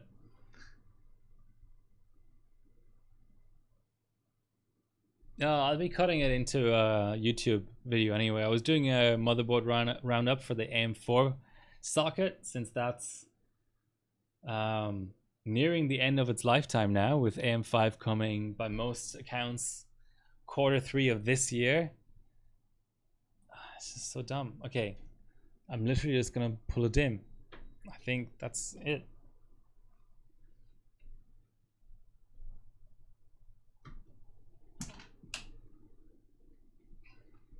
Yeah, the Hero is just a great board. I mean, it's a pity it doesn't have dual dim, or sorry, dual BIOS. And there's a few little things missing from it. The first one didn't have PS2, but the second one did. Come on, let me just get into Windows and I'll just run like XTU or something. Which reminds me,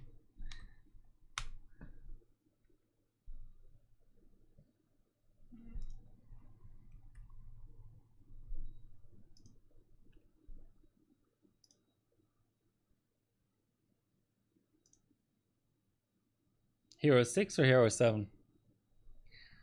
What is this 9C?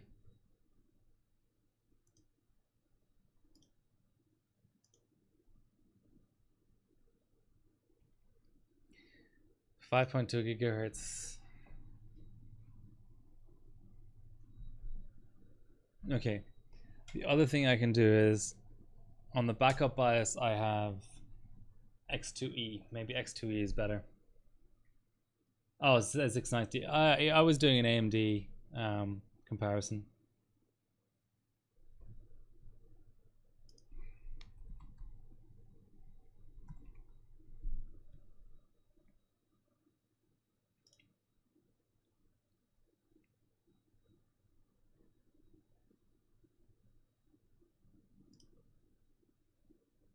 I think it's going to post.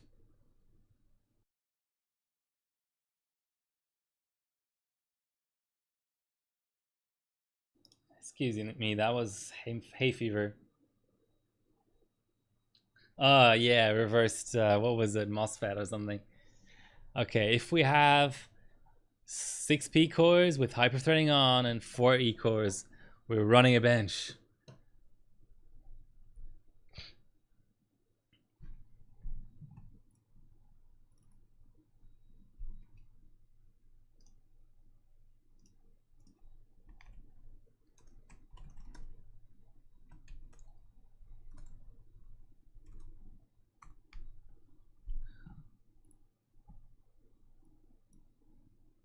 I don't get it. I switched BIOSes and it's still on 6.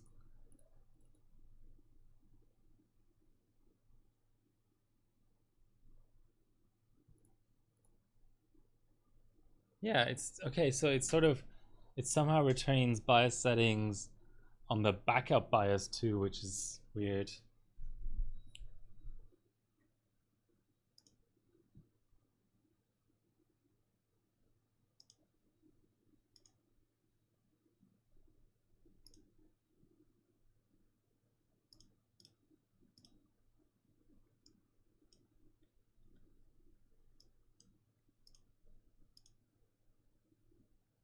.9C. It's gonna drive me insane.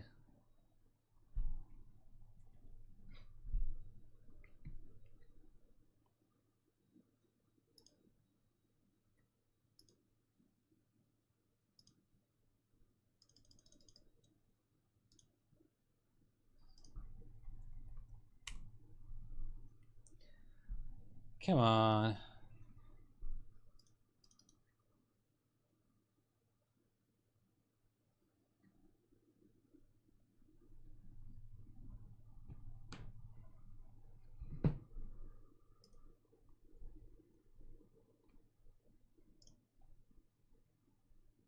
Okay, it's doing something.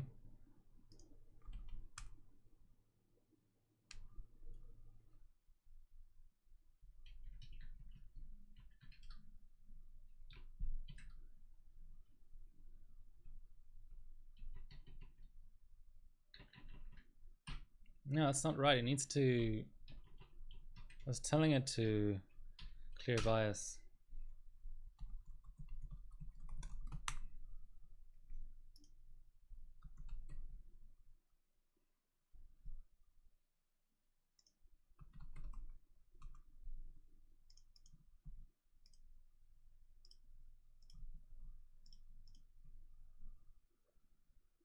Okay, that's better. It really doesn't like core disabling, does it?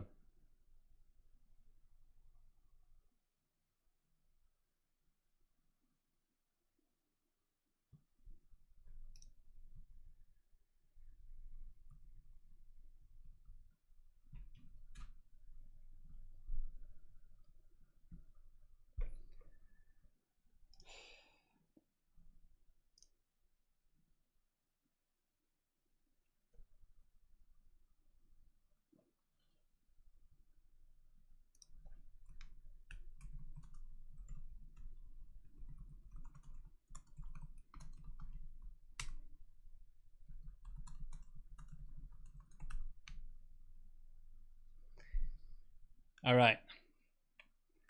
Give me 6 plus 4 cores. Please.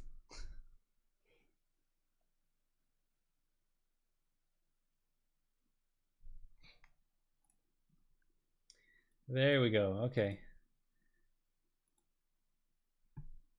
Okay.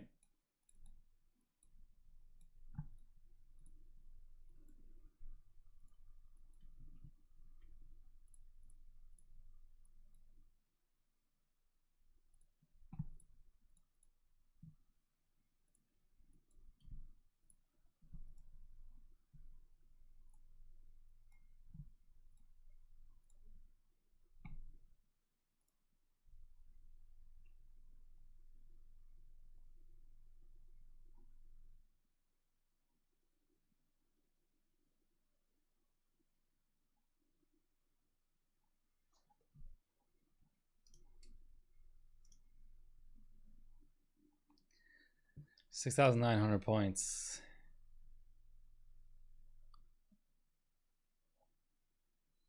$6,400. Okay.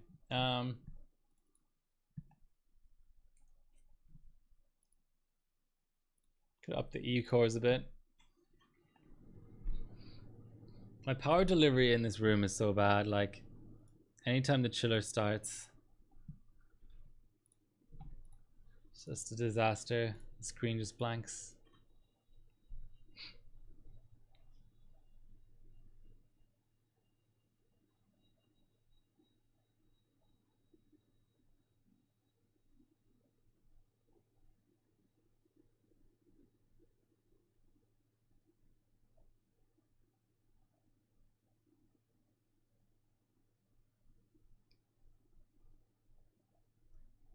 Six, 7. Okay. So nice scaling from the E cores actually. Should probably just leave GTL open. What am I doing? As if that makes a difference. Oh. Okay. Enough. We can just take it for granted that that's the XTU record. This new camera is growing on me. I need to change some settings on it though. Thanks all for watching. Yeah, I feel like I need a bucket of ice water now. Let's double check. Still 23 degrees at 11 p.m. So that's nice. Especially in a benching room with a 500-watt chiller and 2 desktop PCs and 2 lamps going and 2 cameras and a laptop. Yeah, it adds up. All right. Hopefully an LN2 stream next week. Thanks all for watching. Like, sharing, subscribe, and all that good stuff, and see you next time.